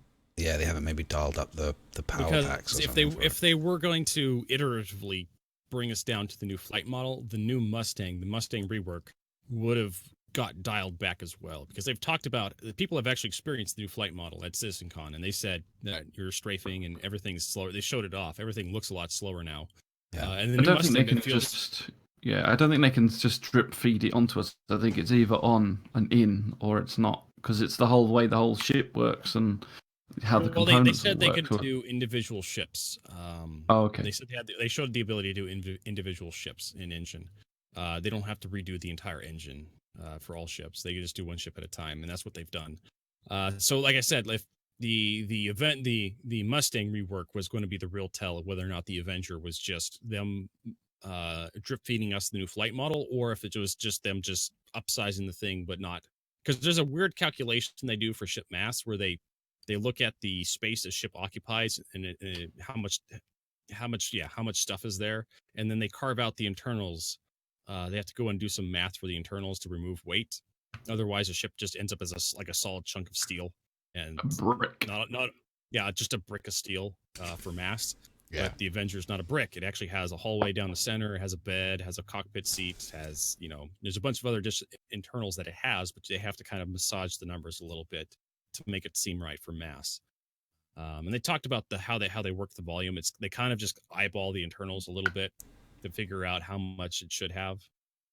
But yeah, the Avenger just handles like crap. It's one of those ships that I think definitely keep the gimbals on it.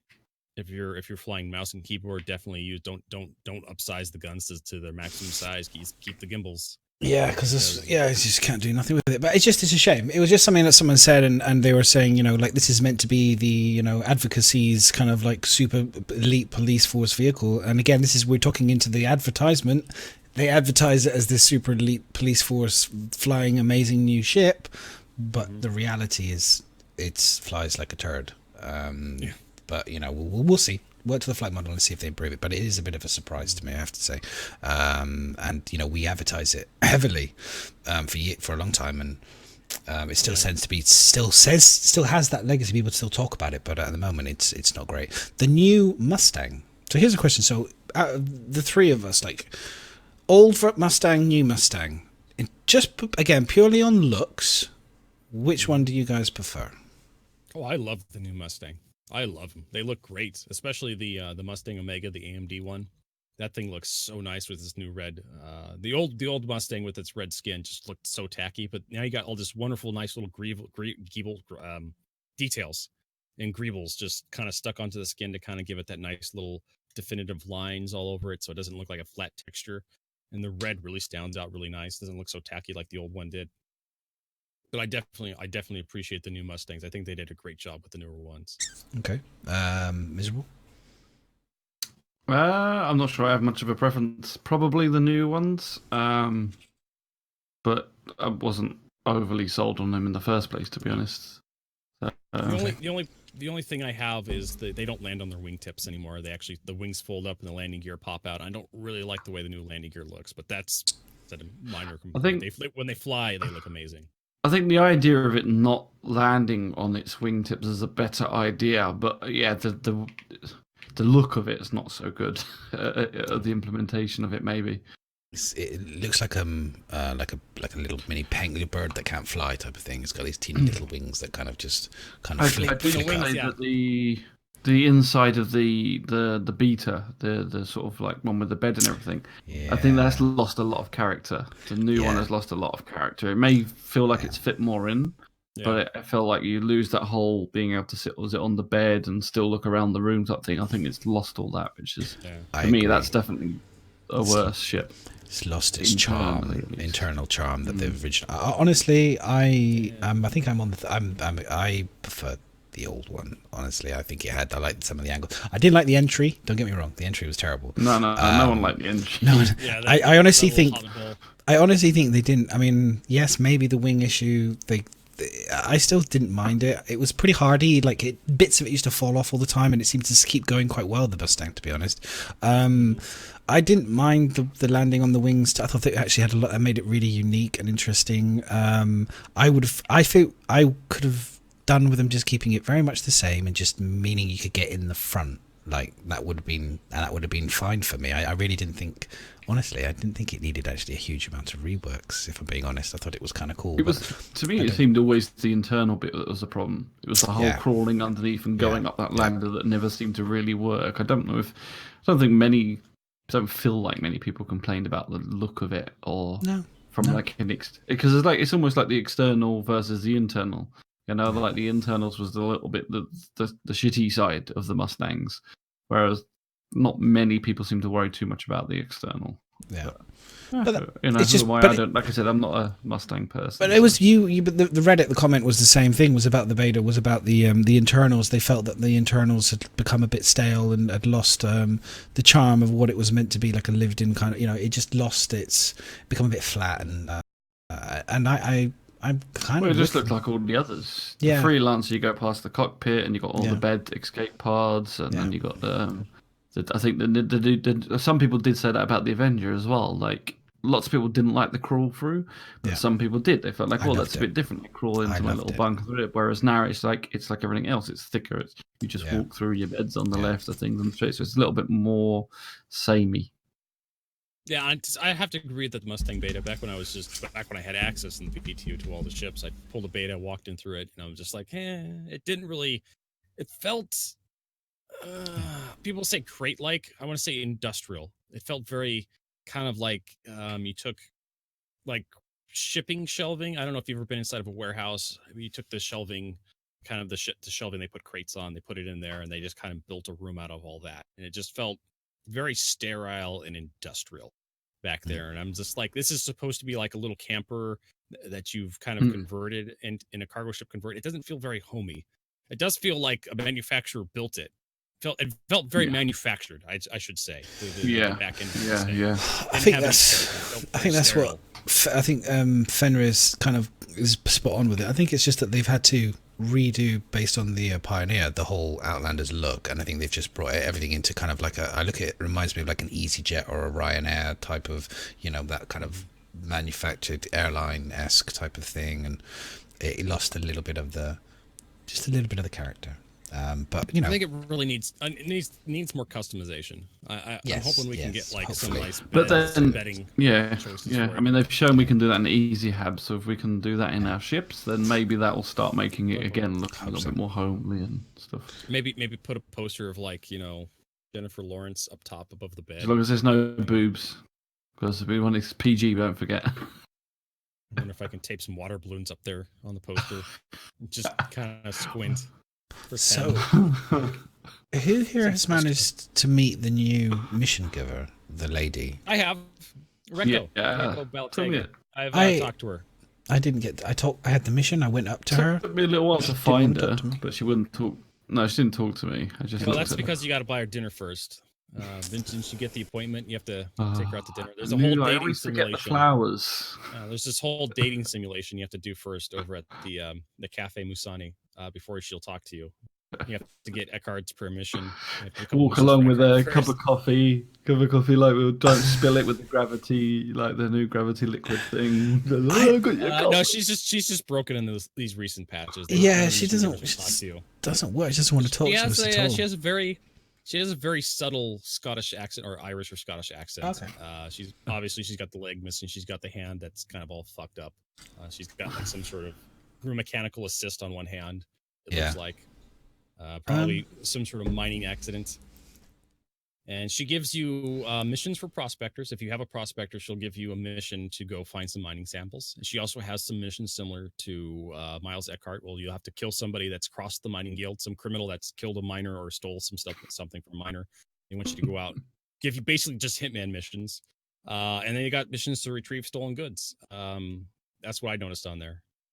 But yeah, I kind of Welsh accent. Oh, first no Welsh accent. Viking. Down, you triggering him. I heard it in Vietnam. It kept me awake. I had nightmares. I was in Vietnam. He was having Welsh flashbacks in Vietnam. I was about to fall asleep. I was watching. I tuned in, and then all of a sudden, like you started talking about this Welsh accent, and then here we go. I was all like, "She's like, yeah, I can do a Welsh accent," and then I don't know what happened. I don't know what happened. I don't know what it was. I was like, and then he tried to do like a governor one. And Welsh accent vertigo. I face palmed into my cushion in the bed, like, and it was just like. Bite the pillow, madness. Right? Dry. I just felt it wasn't that what you was doing. It was the joke. It was you did the English accent, then you did the Welsh one. Why does Queen Elizabeth have so many children? Because she's got ER on her knickers. ER.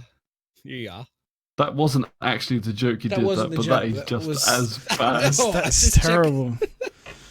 Oh, for God's sakes. I don't just start going to where's the Welsh accent going to happen? I thought you was just telling a Welsh joke or something. Oh, dear Lord. Oh, dear Lord. Anyway. Yeah, well done, Viking. You bring that one up again. Thanks, Viking. Please don't do it again. Don't do it again. But yeah, I got to see her. I didn't get the mission. Yeah, just one. You had one job to do. But yeah, it was, I mean... Yeah, again, another ugly woman in Star Citizen. I was just really disappointed. I mean, it's just, Yeah. Look, her mum may well love her. It's not really her mum loves her very much. I want a really smoking hot woman in the game. Just one. Please, CIG, make the dream happen for madness. I'll send you pictures of who I think should be in the game. We'll do a lineup. But no, but it was cool. And the leg, I saw the leg, and the leg was kind of dope. And I was like, yeah, cool. Can't wait to see more of it. You're gonna have your work. What a leg! Yeah, it's like, I can't wait to see more of your leg, love. Can't wait to see more of. You mean more of her stump? Woo! That was the best bit. The best looking part on her was her leg. I was like, yeah, she's got a good leg. I'm gonna take this leg away. I'm gonna take this leg away. just take the leg with me. I was trying to take it off. There's actually a scene me on, like when I first met, I'm crawling up to the leg, I was like, trying to interact with the leg. To be fair, I did keep jumping on the console to try and have a look at the hand. I was trying to see whether it was like a mechanical glove or whether it was actually meant to be a hand. I don't like the way. Yeah, it doesn't. It just feels like a glove. It doesn't look like in Cyberpunk or whatever else. It looks like it's it's ripped out the arm, and you can see the kind of the marks in the arm, and they kind of have the things going into it. It just feels like it's you know that there's no arm there, and this is now. Whereas that just felt like it did look like just someone's just put a glove on their hand, which is kind of a bit lame, really. Look, Viking, this is PG. I can't explain to you why she would want a mechanical glove. Okay, battery-powered mechanical glove. Oh my god! I wonder if it's true. Vertigo literally can just spell out why she wants the mechanical. Oh god, Jesus Christ! Do you think it vibrates? Do you think it vibrates? It's a vibrating mechanical glove as well, probably. Because it's for collecting. It's for collecting samples. Okay. Have you ever heard of this thing called imagination? Yes, I have. I have it. Just leave it in there. That's what she said. It's a good job for YouTube that we don't have the chat. We're never going to be monetized, lads. We're never going to be monetized. It's never going to happen. It's never ever going to happen. I couldn't help myself, Mr. Paul. I'm so sorry. Actually, no, I'm not sorry. I couldn't help myself.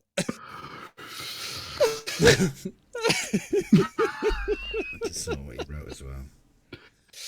Okay. This seems to happen every podcast now. We get it. This is definitely. We paint the airways blue. We paint the airways blue. So from sexy ladies and soft hard bodies and self-pleasuring robotic hand glove things on female characters in game.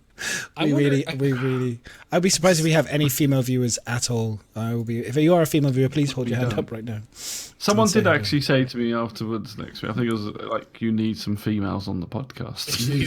Yes, we need some females. Miserable, set us up, would you?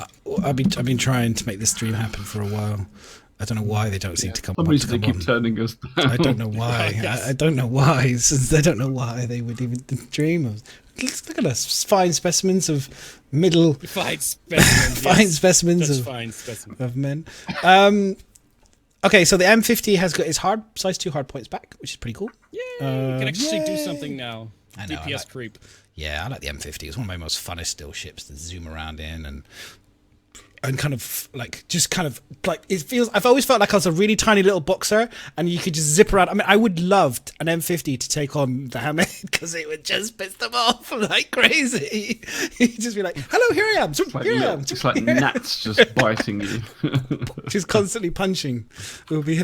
I would love that. Actually, that would be dope if you had like a Hammerhead and you got like 20 M50s or 10 M50s all together, all mates, all in the same one, and there's some guy in a Hammerhead and you all just swarm on it and just like boop, boop, boop, just keep constantly hitting the same shield area until eventually the shield goes down and kill it. I think that would be awesome. Sorry, I just got an idea then. I'm going to make that happen.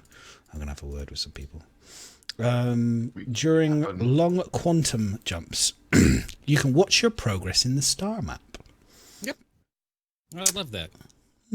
The star map is fantastic, by the way. Well, you did say you needed something to do for the long jumps, so that you could watch yourself jumping on a long jump.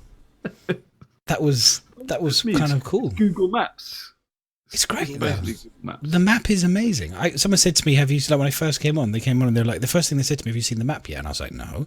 And I went into the star map and I just went. I looked at my position. I was like, "Oh, there's nothing different. It's the same. What are you talking about?" Then I scrolled out a little bit and I was like, "Oh."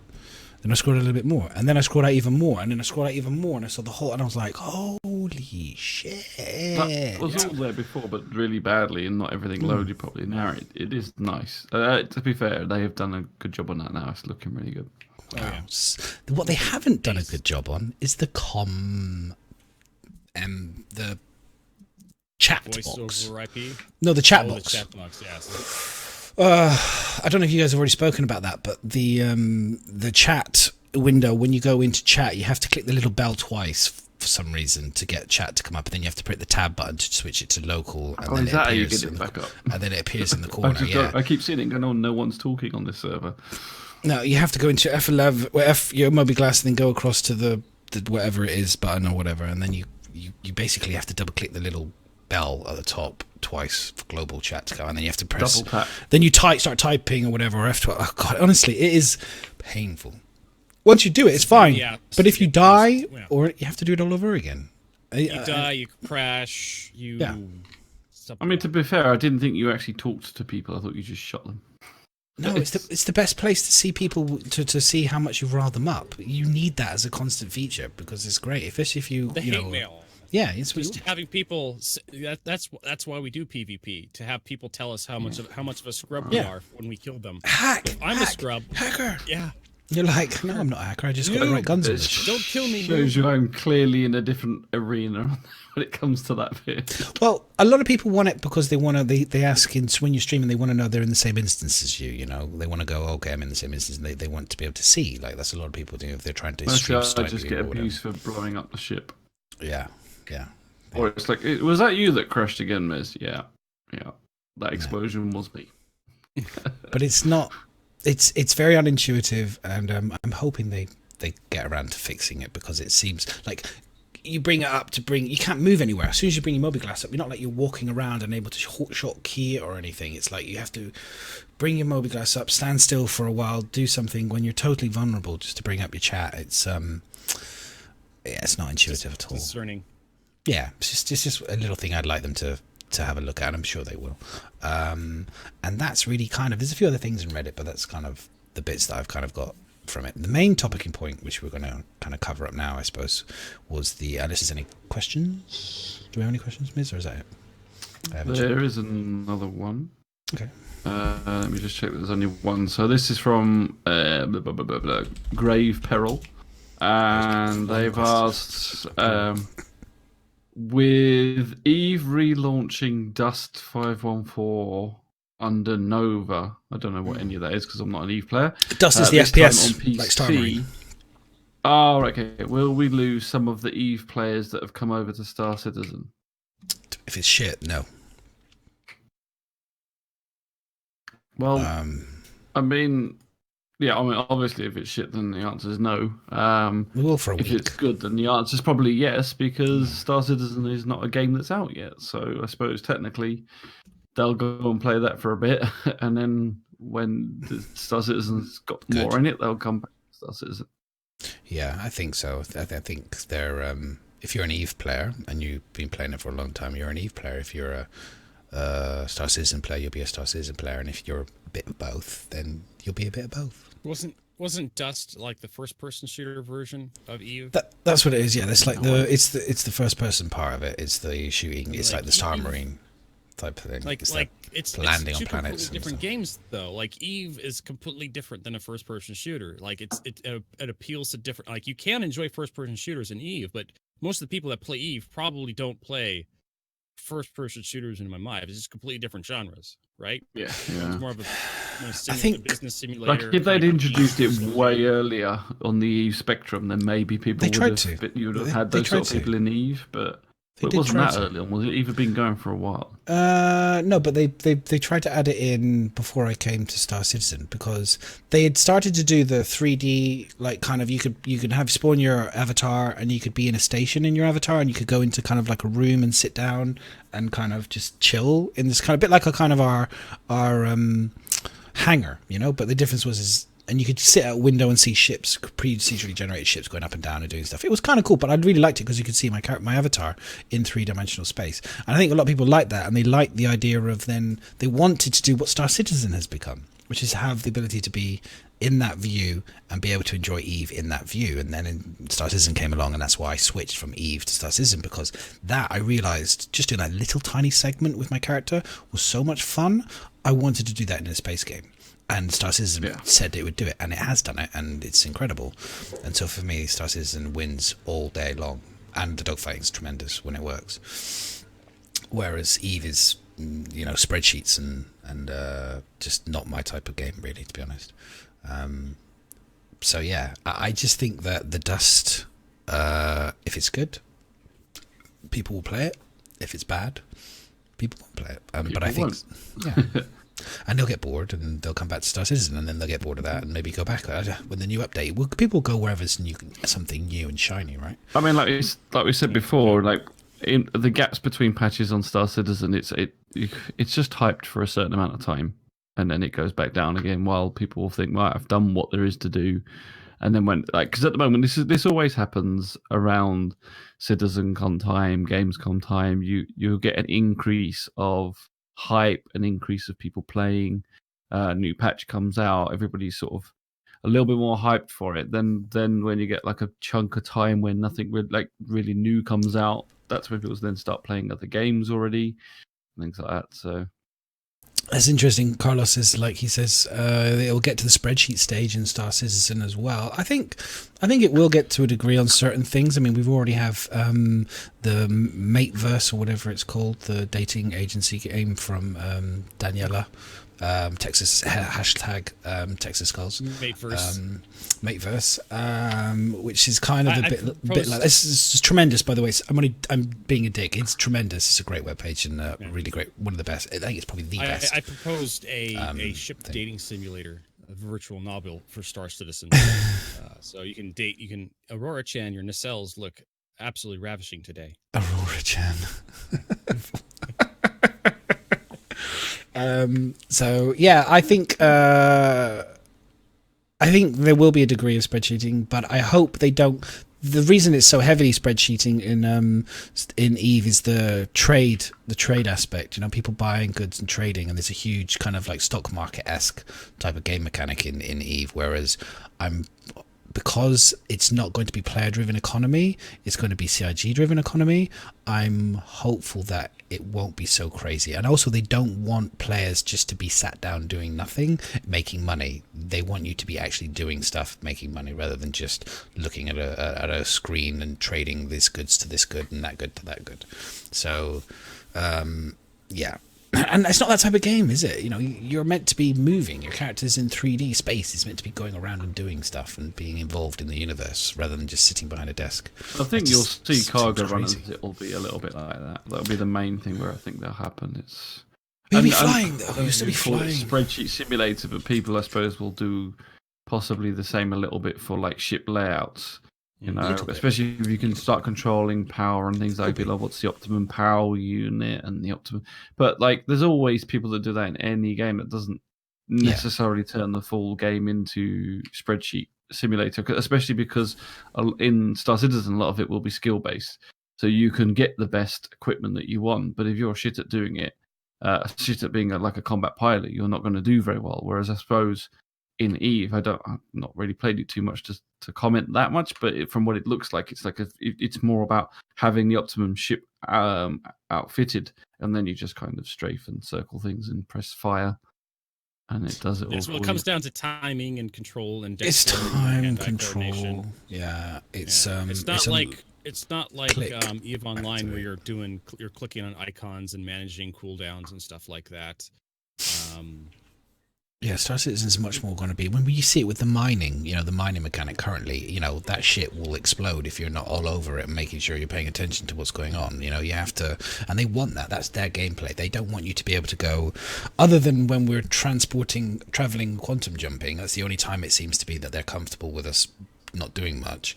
Everything else will be, you know, you can't leave it. You know, you're going to have to be there engaging with whatever it is that you're doing, because something could go wrong. And even flying, to be fair, quantum jumping with the interdiction, there's still a risk. Even with that, they don't want you to do nothing on quantum. That's what they said. That's why you're going to go and check your components, make sure they're not worn, make sure a fire hasn't just happened in the back of your ship. Yeah, I think there's the balance. They do think. I mean, I definitely don't want to have to feel like I'm permanently pinned to my chair because, oh my god, like, could you imagine what that game experience would be like? Like, literally, if you couldn't leave just for a second. I hope that they do have like NPCs or some sort of auto, like you could just say, okay, just hold the fort. I'll turn the volume up a little bit for an alarm or something that tells me that shit's going down. But I can go and have a shit maybe, or go and, like, you know, do real life stuff. You know, grab a drink, make a cup of tea, have a sandwich. You can kind of have it in the background, but you know. that kind of thing. Had to be able to change your baby's diaper. Yeah, take care of your wife or something. Just needs you to take the trash out. Yeah, exactly. Real life stuff. Just for a few minutes. Actually have lives. Yeah, culture. We can't afford to babysit the game 24/7. Is what Madness is trying to say. Yes, I don't want it to be like with Eve. Like for example, you could set it to auto jump to go the safe route, for example, and then you could just go off into town and then come back, and it would have made it to the destination in X number of hours or whatever. Or you could set the mining to do its thing. There's always a chance that you'd get blown up, but you could literally leave it. I would leave it in the background. Literally, I would do something else. I would be I would playing another game, or I'd be working whatever, and I could literally just have the mining on another screen next to me on Eve. Just going. What he really means is he wants it simple enough that his child can do it, and he can use child labour to mine. That's what he means. Maybe. One button. Just press that button and don't come back to me until it stops. Hey, the kids, man, they get that shit faster than me. It'll be the other way around. I'll just be I'll be relegated to that person. My sons will be doing all the complicated, much more advanced stuff. Yeah, it's like, Dad, you just sit there and mine. I'll do the combat. Yeah, I'll be like, no, don't worry, boys, I've got this. Button. Boom! Ship explodes in 5 seconds. I'll be like, activating self-destruct. What's happened? What's happened? Actually, talking about that, and we're talking about managing heat, power, and stuff. And this is a little bit touching on the flight mechanics. And this is something managing heat and power and all that stuff. This is kind of where I go with Star Wars. Okay, this is the thing. So, sure, we need some sort of manual Luke, you've just switched off the guidance computer, is everything okay moments in the game. But I think a lot of people also forget that Luke has something called R2-D2 that sits in the back. And R2-D2 is constantly rerouting the power, and it's like he says to R2, doesn't he, Luke, a couple of times? He's like, oh shit, I can't get things. R2, see if you can fix that, or see if you can do this, or see if you can bring this back. And this comes to the fact that thrusters will now be affected in item 2.0 when we're talking about things being worn out.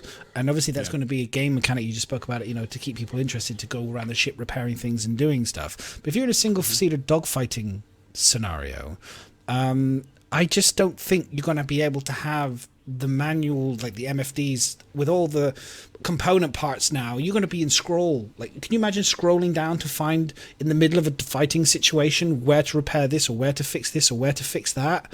And it's already hard enough on the comm array to go through all your friends to find the leg ski comm array at the bottom, but to go through all of the thruster component parts to find which one's failing or whatever.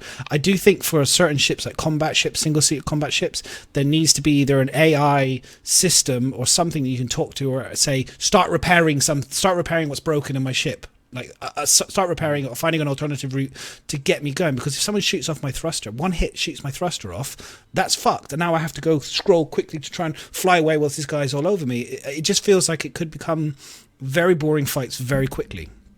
Do you know what I mean? Like, it'd just be people just flying away. And you will get into like a World War II, I suppose, style where one person's just been hit once and then trying to get away, and the other person's just chasing them. You know what I mean? And whilst that person's trying to fix whatever it is that's been damaged. And I feel like it would make it more interesting if, just for a game experience, if there was AI on board fixing the ship whilst you're combating. So it gives you a timer kind of thing, tells you how things are doing, and gives you the information how.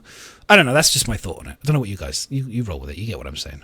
Yeah, it's just the single-seater fighters are definitely going to have a lot of problems with damage when it comes to managing power systems in pressure, under pressure, and whatnot. Never mind, you're going to misclick and whatnot, and just have just all sorts of fudging.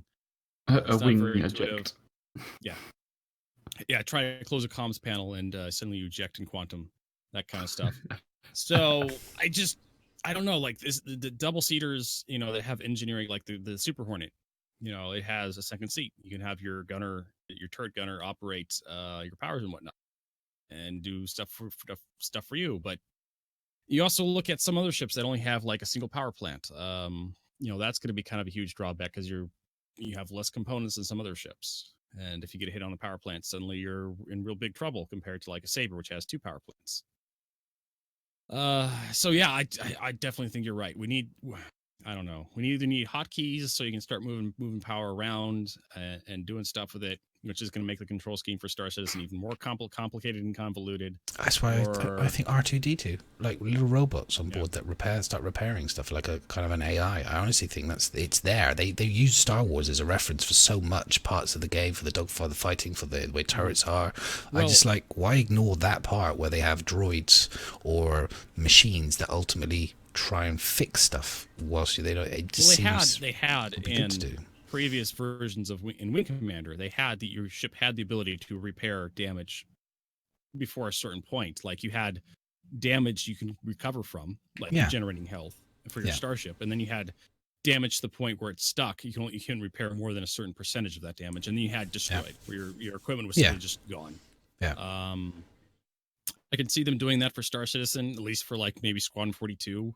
But I thought that was why the Vulcan was put out, because they needed a repair ship for Squadron 42 because of how long the missions were going to be. They could just have regenerating health for components in Squadron 42 until it's destroyed. Yeah, but I'm with you on the like if I lose a wing, for example, it's not going to be able to regrow me a wing unless it's like some sort of bio alien ship or that you're used to that can regrow the wing. But it could potentially repair it to the place where your shields, your the bits that are still there are working functionally and working as well as they possibly can do. You know what I mean? Like, if you can kind of avoid the next load of fire, like a boxer that's just been knocked out, for example, or he's just taken a huge hit, bang, you're like, whoa, I'm knocked for 6, you know, and he's kind of like staggering, and the guy's swinging hard to try and take him out, and you're kind of doing everything you can to dodge so you can just get your shit back together again. That's the kind of the way I envision the spaceship, but I don't want to be...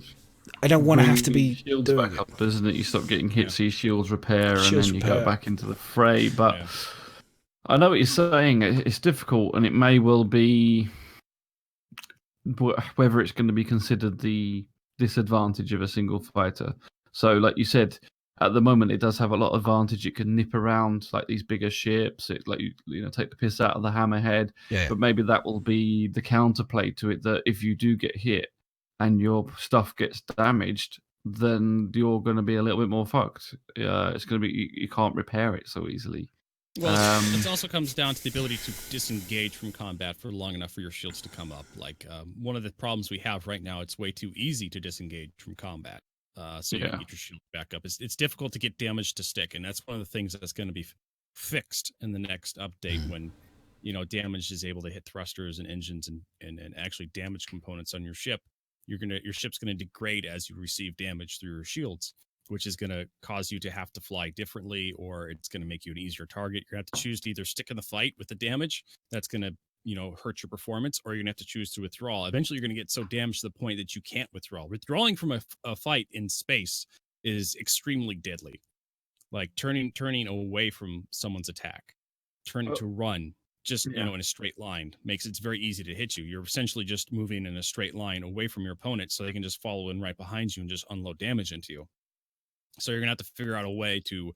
That's why we have shield hardening right now in the game, and the ability to maneuver shield energy around, so you can just run. Reinforce the rear shields, harden the rear shields, throw all your energy there, and then run, break away. But eventually, you're gonna get to a point where you're gonna have to eject.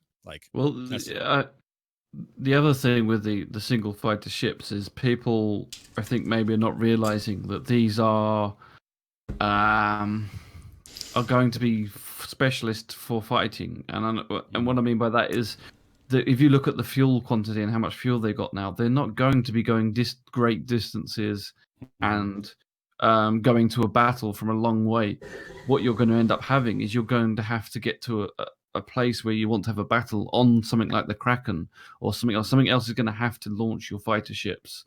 Yeah. You're not going to be going and jumping from miles and miles to get to somewhere, which means on the same respect, if you get damaged, you may well have to pull out of the fight, get to, say, somewhere where you can get your ship repaired and then go back out. Because I think that's the sort of gameplay they're looking at from it. And that's the Hornet right there in a nutshell. Is it's supposed to be same with the Gladius. They're both the Gladiator, and the Hornet are both short-range carrier-based fighter craft. And they're designed to operate from a refueling and repair rearm point. The Vanguard is designed to be the more independent, long-range, heavy fighter. So it's designed to go out and strike far away targets. And it has the Vanguard has the option to have an engineering station and a turret gunner, so it can. And I think that's what you're looking at. Single seater is going to be more short range, closer combat, and close to anything, even the other ones for other stuff. I think so. Like the Prospector or whatever, it's still going to be the slow. Yeah. Not going too far in a Prospector, you're going to be mining, and you're either going to be getting a lift there, and someone's going to spawn your mining ship. So I can't not see that cursor by your face now. I know. You're welcome. You're welcome. Since you've done that, it's just like it's ruining my concentration completely. So, talking about the flight model, the flight mechanics. So, what is this is kind of the thing. So from what I understand, and my feelings on this is very positive. I'm very interested in it. I think I think they've had to go back to more of a 2.5 model to go forwards. I think they went as far as they clearly could with the 2.6 into the 3.0 kind of period, and I think it's clearly got messy. The item 2.0 broke everything, and they've been constantly, like we've been saying, putting band-aids on this to try and fix it to the best they can, and nothing's I think they worked. had other priorities other than the flight model as well. For the 3.0. Yeah, for sure. For the past couple months, they had other priorities. They were trying to push out some other stuff. And finally they got sick of listening to our complaints, or at least Squadron 42 is close enough that if the flight model isn't fun for Squadron 42, I mean, what's the point? It also may very well have been. I mean, this flight model that they were showing off, it's not as if it's million miles away. So I think I don't know if even someone said that at BritainCon, because we interviewed the guy at BritainCon, and I'm sure he said something like, "We're working on it. We're working on it." So I think, like, rather than keep, like you just said, patching the old model, they were probably doing little tweaks to it to try and make it okay and playable, but they weren't spending too much on it because they knew that they were working yet again. I know it's like the third iteration, but yet again another system. But then, like, you can't moan at this on third iteration. They want to get it right. Is it really? You've got to try different things until it's right. It's not the first time they've done it, and it will not be the last time. I mean, they're going to be adding so much other stuff, and they've said they want to have fun with the game. They want people to have fun. So they're not afraid to go in and touch everything up again if they need to. I hope something that satisfies as many people. They don't, HC. I hope that we can get to a place where this is like a solid cement and the frames of the house. Do you know what I mean? Like I really hope that this is to have a point where it's nailed, because they can't release Squadron 42 until they've nailed the flight mechanics. And I think from what the few people I've spoken to who have flown at CitizenCon, the few people who I know who are, similar to me and Tati and to probably even to a higher level, who've spoken directly with the CIG guys, from what I understand, they are also, they're working with it. David's listening to them. He's listening to the combat pilots. He's listening to everybody. It's not just the combat pilots, but obviously there's a big focus on that aspect. I think if they get that bit right first, then I think it's easier to pare it down a little bit. I think it's better to go narrow, aim narrow, and get that focus, and then go wide. I think rather than going wide, I think they try to go wide with the 3, and it just fucking messes up. I think it's better to go focus for them, and then you can probably make it work for everybody else. And so, I think from what I've seen and the way that they're listening to us and the way they're talking, engaging, and what I saw is really positive. I think the fact that they've made it like the 2.5, they've got rid of like cruise speed now. They've just got throttle. So basically, the fact that they're making it better. You still have a space speed limit. Yeah, but you can accelerate up to your maximum speed in any direction. Yeah. So exactly. You're going to accelerate faster with your main engines than you will with your thrusters. And if you have retros, you'll accelerate faster using your retros than your thrusters. But that's interesting with the retros, and obviously having a retro button. So now, obviously, if you throttle up and go, you go, and then if you switch it off, you'll still technically be going until you activate your retro thrusters to go back the other way, which makes it very interesting with decouple, because obviously you've got the bigger engines. So if you decouple, and it's going to be that kind of expand style. Flip the fucking ship and slam it in, and then slam your full afterburners and retros or whatever it is to get going. It's gonna be interesting to see if you want to activate your retros, or what the G-forces are going to be like if you flip the ship over and then hit the full afterburner and go the other way. Like you're gonna be pinned, like blacking out instantly. I'm really interested to see how all the G's and all of this stuff happens to that, because it's going to be cool.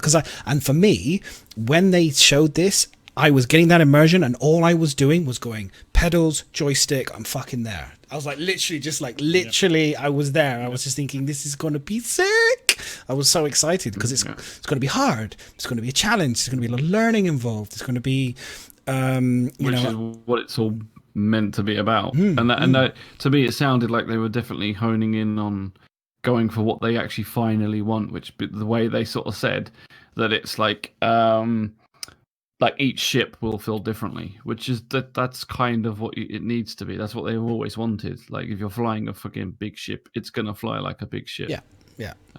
So yeah, it's gonna be interesting. It's and the fact that they're talking about decouple mode again, because decoupled has been garbage really. I mean, it was great, but then they messed it up big time because I flew decoupled. Anyone that flew in Arena Commander always flew coupled, but then when not everyone, but most people did because of the rocks and stuff. But then when you go into the PU, there's no more space, so everyone flew. Most of the good pilots flew decoupled, and it's going to be fascinating to see that. I love the. In a strange way, it's more complicated, but they've simplified. If that makes sense, it's like they've got rid of a few things that didn't need to be there. The afterburner and the boost button everybody just taped the boost button down. They just turned the boost on, and they ran it. Yeah. And then when they got low on fuel, they just ran away. Yeah. Which is clever. To me, it sounds a bit more like how I expected it to work, on how I've maybe always played it anyway. Like in other space games, it's like flipping the ship and then boosting back the other way to slow down. That's kind of how I've played other games. So it's like I thought that's how you kind of do it in this. At one point, it's like, oh, just turn around and start flying back the opposite way. Yeah, so, and I love the kind of sounds like it's going down that way. The fact that they're talking about how boost, and they don't want, because it got me thinking about like combat styles and like how potentially you're going to fight. And I was thinking, well, if they make it so it's fast paced again, they'll I'll come to the EMP section in a second, but when it comes to the fast kind of jousting kind of style, they've said that that's not really going to be so advantageous, because at that speeds they're going to make it so that shooting someone's not really going to be great. In order to make you effective, they want you to slow down, so they're going to be slow. You're going to slow down to fight, so you can hit the targets and all the rest of it, which is going to be really interesting. And then they talked about how obviously how that has an impact. This is some of this stuff's on Spectrum as well. There was a little bit they did a huge amount in the video at CitizenCon, but they did another bit on Spectrum as well, so I've taken both and put it together. But the how that affects obviously the super fast ships like the Herald, and how that will have an impact with EMP style ships, because anyone that knows people who are certain griefers or who play with a certain strategy where you have one person's in an EMP ship and one person's in a heavy saber, or whatever the meta is with mantises or omnis now, whatever the meta is, you have one asshole does that, one asshole in the EMP, and they just literally, one guy will boom zoom you, hit you with an EMP, fry you out, and then the mate will come in and kill you. Now that's a legitimate strategy, but I worry, will it be worse? Because before you could at least, if you dodged the EMP, you could catch him and get him. So now it's a bit faster. I'm like, okay, maybe they'll make it so the EMP you cannot discharge at a certain speed, because your thrust, We'll wait and see. EMP is a whole nother ball game of stuff that they need to think about. It's just the problem with EMP is just what's plagued every game ever that's ever been, just AoE warfare in general, grenades, and FPS, grenades, mortars, explosives. Well, the funny thing is, earlier, a long time ago, I think it was Sean Noonan even said, it goes, nobody likes being stunned. Like, so in like MMOs and everything else, there's always that mechanic where it stun locks someone and you can't do anything, and you're like everything's locked out, and that's basically what EMPs are doing. So it's like, it's there, it's cool, but the person that's getting on the receiving end, it's not fun. It's like, okay, so you're completely disabled my ship, and there's nothing I can do. It takes fun away from the game to get hit with EMP. Yeah. Turn your ship off. Everyone's like, well, you can just turn your ship off to counter the EMP. Great, I turned my ship off to counter the ability for someone else to turn my ship off. That sounds like a great fucking mechanic right there. Just no, it's logical. I tell you what. I'll blow my own ship up to save somebody else blowing it up for me. Exactly. No, you're going to shoot me. Hang on, self-destruct. Now you can't get me. Now you don't have the satisfaction of blowing me up because I blew myself up. You can't fire me. I quit. Exactly. That's kind of that's how it feels. I'm glad we're all on the same page on EMP. This is very good. Not everyone is, because there's a lot of people who've got ravens and who really want to be able to go back to just EMPing the shit out of everything. I have a warlock and I have a hawk. Both have EMP, and the reason why I have them, in case CIG breaks EMP, I could start demonstrating to the community at large while EMP is bullshit. Yeah. I will abuse the shit out of it until people start complaining about it. I don't believe him for a second. The horns are giving him away. The troll horns are giving him away. He's not real. He's legitimately wants to grief people. He's lying. Like nose turns to the side. Pinocchio nose. No, it's definitely something they'll have to think about. But to be honest, like EMPing, if they just leave it as it is with the long time between EMPing, I think that kind of won't be too bad. And I'd rather them just focus on the combat as it is to get that right. But it was just something I was thinking about, how will it going to work as soon as you start seeing these new systems and speed. And I love the fact that obviously if you are with coupled mode, if you're going at a certain speed, the ship's now going to move really kind of like it's going to be in safe mode, effectively. It's not gonna. You're not gonna be able to turn as hard if you go over a certain speed. Yeah. So combat should slow down, and if you want to break away, you can break away. If you chose to joust, the jousting is going to be a problem because you're going to be able to accelerate in a straight line. Safe mode for Miz. Yeah, exactly right. Yeah. On rails, but then I'm hoping I'm hoping we can kind of set like bracket speed windows, because I was thinking about this the other day. I was thinking it'd be super cool, because if you know roughly where the window break for dogfighting is, and you can kind of set the speeds, the throttles, and the kind of the max speed and stuff. If you can kind of set a bracket window, then you can kind of know when to dive into a dogfighting situation quickly, get to those speeds, do the do the fighting, and then it's all this stuff that I'm excited about. I'm just, you can see, I'm excited. I'm excited. Didn't they show that on? They did. They showed the brackets. Like a little triangle marker, and so if you're in safe mode, it won't go above that marker. Yeah. If you go in decoupled, then you can push it higher. I don't know if it shows. I think that's what I was meaning. So it's going to be. You can go higher, bring it down. Safety, and you can turn the speed safety off with the press of a button. So you can set your safeties. When the safety's on, you can set your safeties at whatever speed you want. And so you can fly with safeties on or safety off. I'm gonna fly with safeties off. Like I'm just gonna eyeball it. I want safety on. I want the little stabilizers on either side. The little bell and the pink ribbons coming out the handlebars. That sort of. Ching ching ching ching. Ting ting ting ting. Flying through, going into combat teleho. Stabilizers. That's like what's on the little tassels. You mean tassels? Little tassels up the side of the ships. Yeah. Wow. That's what I said. You want the padded banana seat. Just caress your backside just right. Yeah. Wow. I do have a padded. No, anyway, never mind. Yeah, why not? Just go into combat like. It's like, do you imagine? It's like someone standing there on like a Harley Davidson motorbike, and then this little girl pulls up on a little bike with the stabilizers on, the little bell going, "Come on in, let's race." It's okay. Madness, I have to ask you: is that what you call tassels over there across the pond? Stabilizers? No. Tassels are the little ribbons. Tassels are the little ribbons. Yeah, like on the old school bikes, you'd have like on the front, like an old chopper. You'd have the stabilizers are wheels. No, stabilizers are the wheels. The extra wheels that support. Yeah. Training wheels. So you don't fall over. Yeah. I thought he was talking about the tassels. I'm like, what the fuck? Is this one of those American British things? No. Miss would have like the little beads on the wheels when he goes around on the landing gear. Yeah, and also the thing that makes the engine noise as well. The little card that flips. Yeah, that is so funny. The baseball card is in the spoke.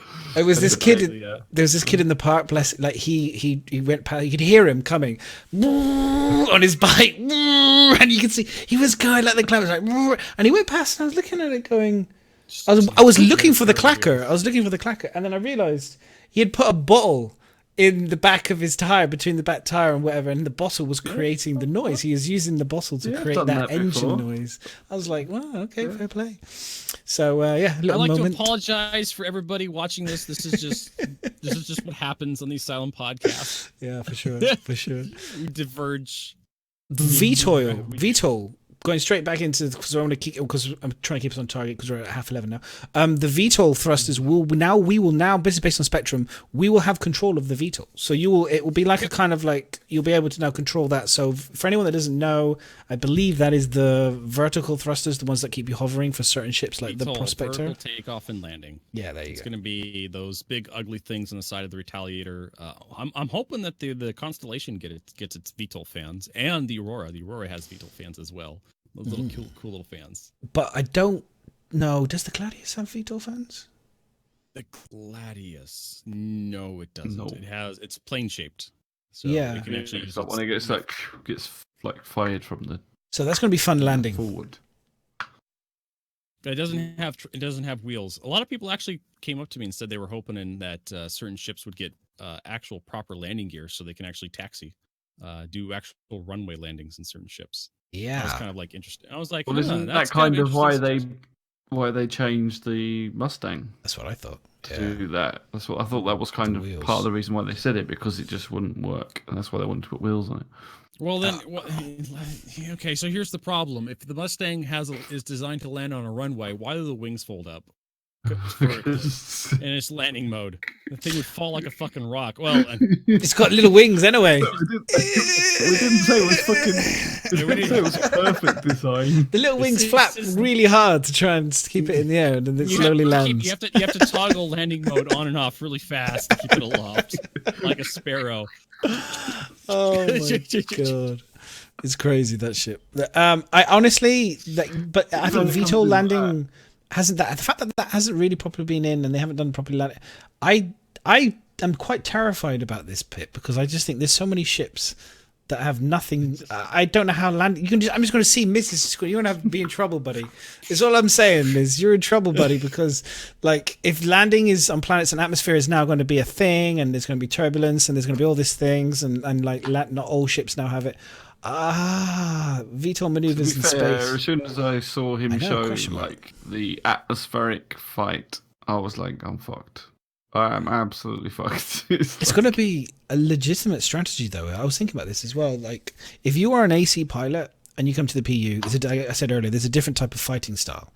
If you are a PAU fighter that's used to just fighting in space, but don't know anything about atmosphere fighting, and then you meet somebody who does both, and he's very good in atmosphere, maybe better in atmosphere, and understands it, he could lure you into an atmosphere fight potentially, or could get away from you because of an atmosphere as well. If you're a good pilot and know how to get away, you could potentially use the people, drag them into atmosphere and get away from someone hunting you, which I like, by the way. I think it's great. More difficult areas for people to learn is great skill, so I like it, but I'm just terrified about crashing ships. And then again, it brings up Death of a Spaceman. You make things more harder and more complicated, and you punish people heavily with Death of a Spaceman.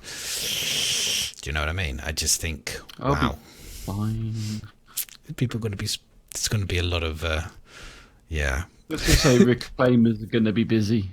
Don't get No, yes. Don't get too. It's going to be like D&D when we like say, don't get too precious about this character because he's probably going to die in about 5 rolls. That's kind of like how Star Wars is going to be. It's like, don't get too precious about this character because his death in the Spaceman is going to happen within the first week, and he's going to be properly dead, and you'll have to create a new one. Properly dead. I need to make a few dud ones first. There's going to be no wands of revival bringing this character back. It's going to be erased from existence by a god, some sort of deity, for sleeping with the wrong woman or something. Yeah.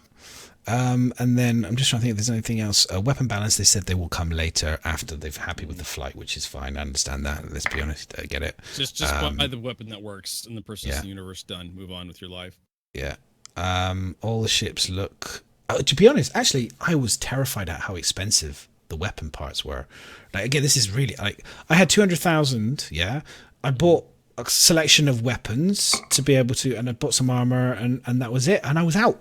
All 200 grand gone, just on a little bit of some armor, a couple guns, some medipacks, medi things, and then a couple sets of. I bought like one set of like Panthers, one set of the new. What's the new gun? The new laser repeater. What's that called? Rhino. Right. No, not right now. No, the Hurston Dynamics attrition Yeah. series. I believe. Yeah, that one, the attrition one. Yeah, that one. I bought 3 of those to equip, or 3 or 4 to equip, or 4 I think to equip on my saber. And then I went to go buy some Omnis. I was like, I'll go buy 3 Omnis just so I can test out the Omnis as well. And I was like, I could only buy 1. I was like, holy mother. Like that, yeah. and I couldn't make any. I made the grand total of about 5,000 in about 3 months in the last patch, and I was like, "Ooh, this game is changing rapidly." And I was like, but then I was thinking, but then the problem is if it crashes. We said this before, it crashes so heavily, or it's this. I lose my shit. I lose my ships. I can't. I can't walk away from my spaceship again. I was saying I can't log out of my spaceship and come back to my spaceship like I want to. I mean, we've said it before, and it's like I still think we're all on the same page that it's just far too early to try and work out the market, like putting things at high prices to see how well you can buy stuff and how hard it is. It's just put the prices down. Let us test the shit that's there and the game. Yeah. Please. They don't treat the test environment as a test environment. It's just like they took away all of our ships. They make the prices too expensive. They don't give us any money on the mission payouts. It's what's the point of the test environment? Yeah, not even on the standard environment though. Even like when that goes over to what are we supposed to do? When that goes to the PU, you're still not going to be making that money unless they up the mission rewards. So therefore, you're still going to be there for ages trying to get this gun. It's like until they stop the crashing. Until they stop that whole "you're losing" shit, then they can't have that sort of marketplace in there. But they don't seem to grasp that. No, that's the problem. It's like once you can not lose your shit when you crash, then it's fine. Well, even rejoining, they do have a crash recovery, which works on some crashes. But if you have an Air 30,000, you just lost everything. If you crash the desktop, if it just goes straight to your weapon insurance. Can we get weapon insurance? That would fix it pretty quickly. If I could insure my weapons, I would be, and for a small fee, and it would maybe last for, similar to a 3 to 6 month period or whatever. Then with in-game currency, I could then get a load of guns, save up for guns, and I can keep them. You could always just buy copies of multiple ships that have the weapons you want on them with real money. That's one of my things. One of my biggest bugbears at the moment, and we spoke about it, is then they changed the ship's loadouts. They changed how the guns work. Yeah.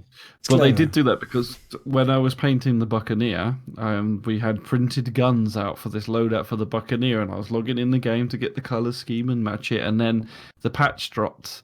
And I loaded up the new patch and all the guns were different. And it's like, I can't paint this any longer because you've just removed all the guns I was painting. But this could be a thing to stop people from buying ships just for the assets or the component parts, because if that effectively is something that I would do, like right now, I would be like, well, why do I, unless they bring in insurance into the game for component parts, I would rather have an LTI ship like a 300, for example, so I could get the Omnis off of it.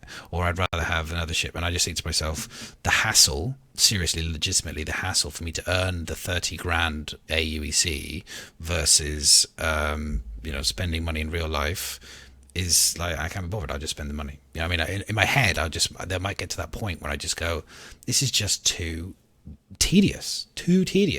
And if that's what your plan is, CIG, to get me to do money, I guarantee it will only last for a short period of time before my brain will wake up with the reality, and my wife will look at the bank account and go, this is a fucking joke. I was about to say your wife will check. I was going to say, it's got nothing to do with your brain. It's your wife will look at the bank account. My wife will look at the bank account and she'll go, you've just spent, X number of amount of money. What did you do it for? I did it so that I could have Omnis on my spaceship, babe. And she would just be like, yeah, okay. You're not playing. Get out of my house. I'd be like, it's either me or the game.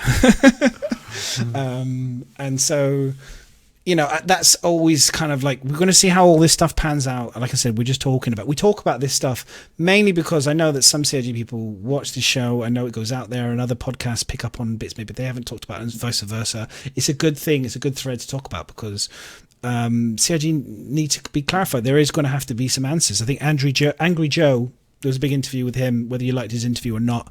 He interviewed Tony Z. And he asked an interview, he says, we asked about basically why he earns so little on a mission, yet the cost of ships is so much. And Tony replied to him saying, well, we intend for you to buy the ships as a group rather than as an individual. Well, So we why did why talk did about this a little single bit last week, Yeah. and that is true. Well, the bigger ships. Yeah. It's true. It's like you don't go out and expect to buy a hammerhead. Like it's a fucking, you can't. Well, I know, like we go down the argument. I know you can hire NPCs, blah blah blah. But just if that's the cost of the ship, imagine how much it's going to be to hire NPCs. Really, it's a group ship, and it's something you're supposed to buy as a group of friends or an org or whatever. Mhm. It's not really made for you to buy on your own. So. Yeah, but what about the 20,000 for the Aurora LX, or the 85X being like, what was it, 600,000? I mean, all I can presume is that mission rewards are going to be tweaked as well. You know, it's like that's the balance that they're kind of working on. But it's like I still think it's the wrong time to balance that. But I think this is the right time to give us more money because we're supposed to be testing things, but it doesn't. Well, it feels like CIG just wants to treat more the money or change the fucking price of That's it. Of the ship. Yeah, a Super Serious is basically he nails it. Like for me, which is the fact that the matter is that yes, I agree with the high price. It makes total sense to have the big ships at a high price. The problem you've got is there's a shit ton of people who own a shit ton of these big ships already. There is. Why is that a problem? Why is that a problem? Well, the whole idea of, you're buying it together as a group rather than as an individual. These people have bought it as an individual. Yeah, you just find one of those individuals for your organization, and suddenly you don't need to buy the ship. You can do the same. You can do the same because you can buy a UEC. Yeah. Well, you're not buying a hammerhead for UEC with UEC. But if you're buying UEC off the store to buy a hammerhead in the game, you're doing it wrong because the hammerhead at 21 million UEC is literally $210,000 of real money. You're a special needs victim. You've had a serious accident. You may have crashed into a serious. You've basically pulled a moist noodle, except you weren't wearing a helmet. That's somebody. Everybody remembers that. He was doing his boogie board. He falls off it. You've hit your head. Now you're buying UEC to buy a hammerhead. Congratulations. Yeah. But as Great Pearl says, you need the council to come down and help you out. You still need a group to fly it. No, I understand that. And I think your wallet away. I think there's all you're doing is you're just taking the time out to get it in game. Yeah. That's that, and that's the bit that this is again. It's whether you're for that or against it. Everyone's lifestyles are differently. I've always said it's too late. It's too late. It's too late. Pandora is out. Whether you're for it or against it, that's what it is. I mean, it's never going to change. I see it a little bit as like, so for me personally, I'm not too bothered about it because in reality, right? So for example, someone that's just bought a bigger ship, let's say even a 10-man crew one, not even one as big as the Hammerhead, they're going to go and do their gameplay. It's a bit like someone with a massive mining ship. They're going to go and do their gameplay mining fucking great big asteroids. If you're in your little prospector, they're not going to affect you. They're going to be over somewhere else, probably miles away from you, because where you're going to mine isn't going to be worth the shit that they can get. So you're just going to be doing your little job. They're going to go and do their job. And it's the same people with the bigger ships. They're not going to waste their time hunting down your little Aurora in a Kraken, because they're going to have bigger hunters themselves coming to get them in their big ships.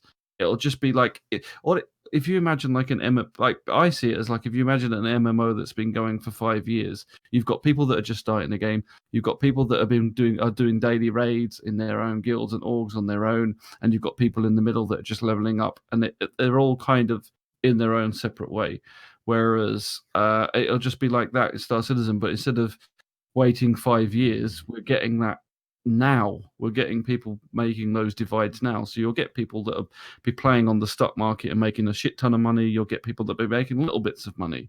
It's just, I think that's just how it's going to be. So Super Serious makes a point about, okay, so on the individual level, it is kind of the way it is. But in terms of the impact on the verse, in terms of orgs versus, so some orgs that have obviously big fleets, some do, and versus other orgs that don't have big fleets, do you see there being any sort of issue? I mean, it's probably an inevitability at some point anyway. This would happen because effectively everyone would buy and earn these ships. But do you think they would out of the door is going to be a thing of any kind? Do you think it would be more interesting if, for example, like imagine if the game, no one had been able to buy any ships. I know the game wouldn't have happened because of funding, but let's just say, imagine, Test, for example, has lots of people, but we all start with the same number of ships. Everyone's at the 0 point.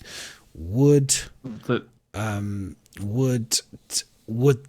now that, for example, Test have been able to buy all these huge monstrous ships and stuff, and there's so many of them, does that mean that it's going to be harder for anybody that's in a smaller organization to maybe come in and topple an area or take control of an area or stuff like that? See, that's what I'm saying. I don't think so, because I think there's other orgs. Okay, they're not going to be as big as Test, but they'll have their own where they've bought the ships and they've got big ships themselves. So that's what I'm saying. The big people will be fighting the big people, and the smaller people will be doing their own things. That's what I think.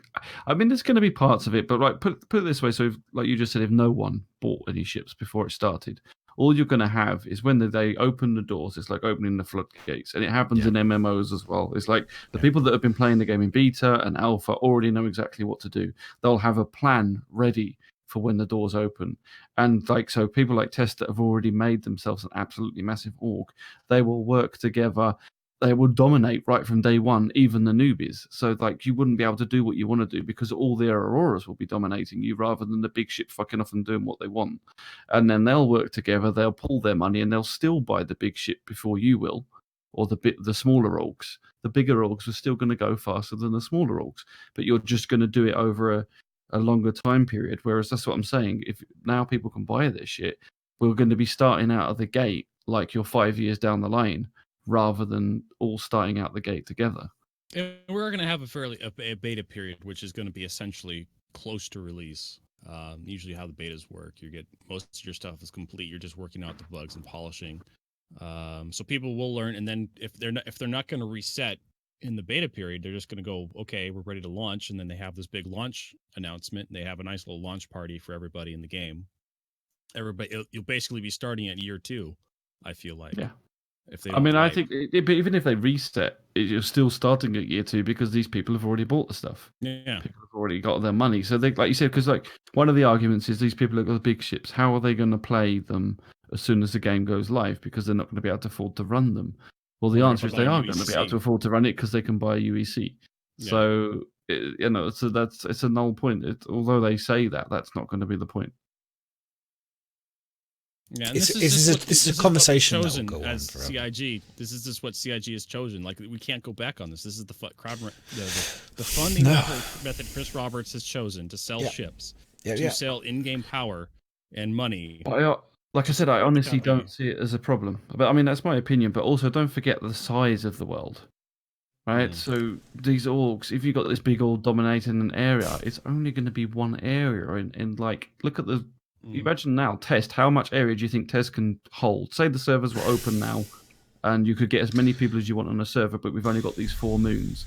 How much do you think Test could hold? Do you think they've got enough to even hold a moon? Well, here we go. This comes back to. I was about to say, this comes down to the fact that at the moment, because they haven't made the world so that we can go everywhere we want to effectively, and all the interest, there's still like, if you look at the size of Hurston, how many actual points to go to of things are there? Points of interest, There's just points. There's only like a certain number of points. It's not like a huge amount of, like, I can't go anywhere. I mean, for mining, I can potentially, I can go and scan or whatever else. But in terms of certain trade points or things to kind of spawn ships and stuff. You can only sell your cargo certain places. You can only refuel at certain places. You can hold down all the good points of interest, the repair, refuel facilities. Like Cryastro camping really kind of showed us the problem. With that, you can have several org. You can have one small org hold down Cryastro from a lot of players. They have to have thousands of truck stops. They have to have how many people are there in Test? That's how many. Like, they have to have hundreds of them rather than just 5 or 6. Yeah, but in each system at the moment, if we think about Hearst, like where we're at now, this is one system, right? Where we're in the Stanton system. There's only 9, is there? Like truck stops or something like that? 10 truck stops. That's because they're not putting too many in at the moment, and like you're talking about one system with 4 moons. There's like, you've got planets to go on, you've got like different quantum like wormholes to go through, jump points to go through. Like you seriously, you need to like. So for example, like I said it before, when like not understanding the scale, but like you saw how massive that Kraken is. Then you saw on the Hurston demo that Kraken parked outside of Hurston on a landing pad. It looked fucking tiny. So even if you had an army of Krakens, it's still only going to cover a little bit of Hurston. Like, the world is fucking huge. No, You may be able to slip in underground. You may be able to take it if vehicles have really low signatures. You can drop someone off in a cyclone and just drive to Hurston if you need to be at Hurston to do something. If you need to buy like a meet up with like a Oh, I'm dealer, not embassy denying dealer, broker or they something. can't lock an area down, but there's going to be. Don't go to Hurston. You go somewhere else. You wait for another big org to come and break a Hurston free. That is your emergent gameplay.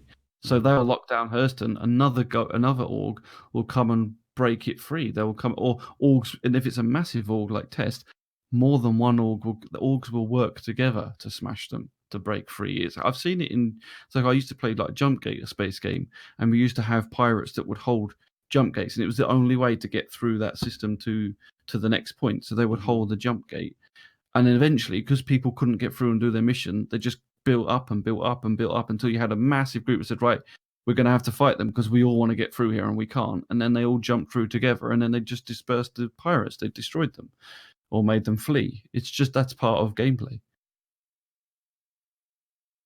Just conversation. Like I said, I'm interested. It's a good conversation. I think you make good points. It's my opinion, but I'm just saying how I feel it good makes. Points. I don't think it's an issue. If we can look forward towards the completion of the Stanton system, ArcCorp, Microtech, Stanton, Crusader, not Stanton, Hurston. I don't think Test can hold down very much. I mean, at least not 24 hours. I mean, it's going to be a massive space. Never mind the fuel considerations for hydrogen fuel, quantum fuel, the time considerations and travel from here to there. It's you can probably you hold down a local area? Can you hold down the valuable bits?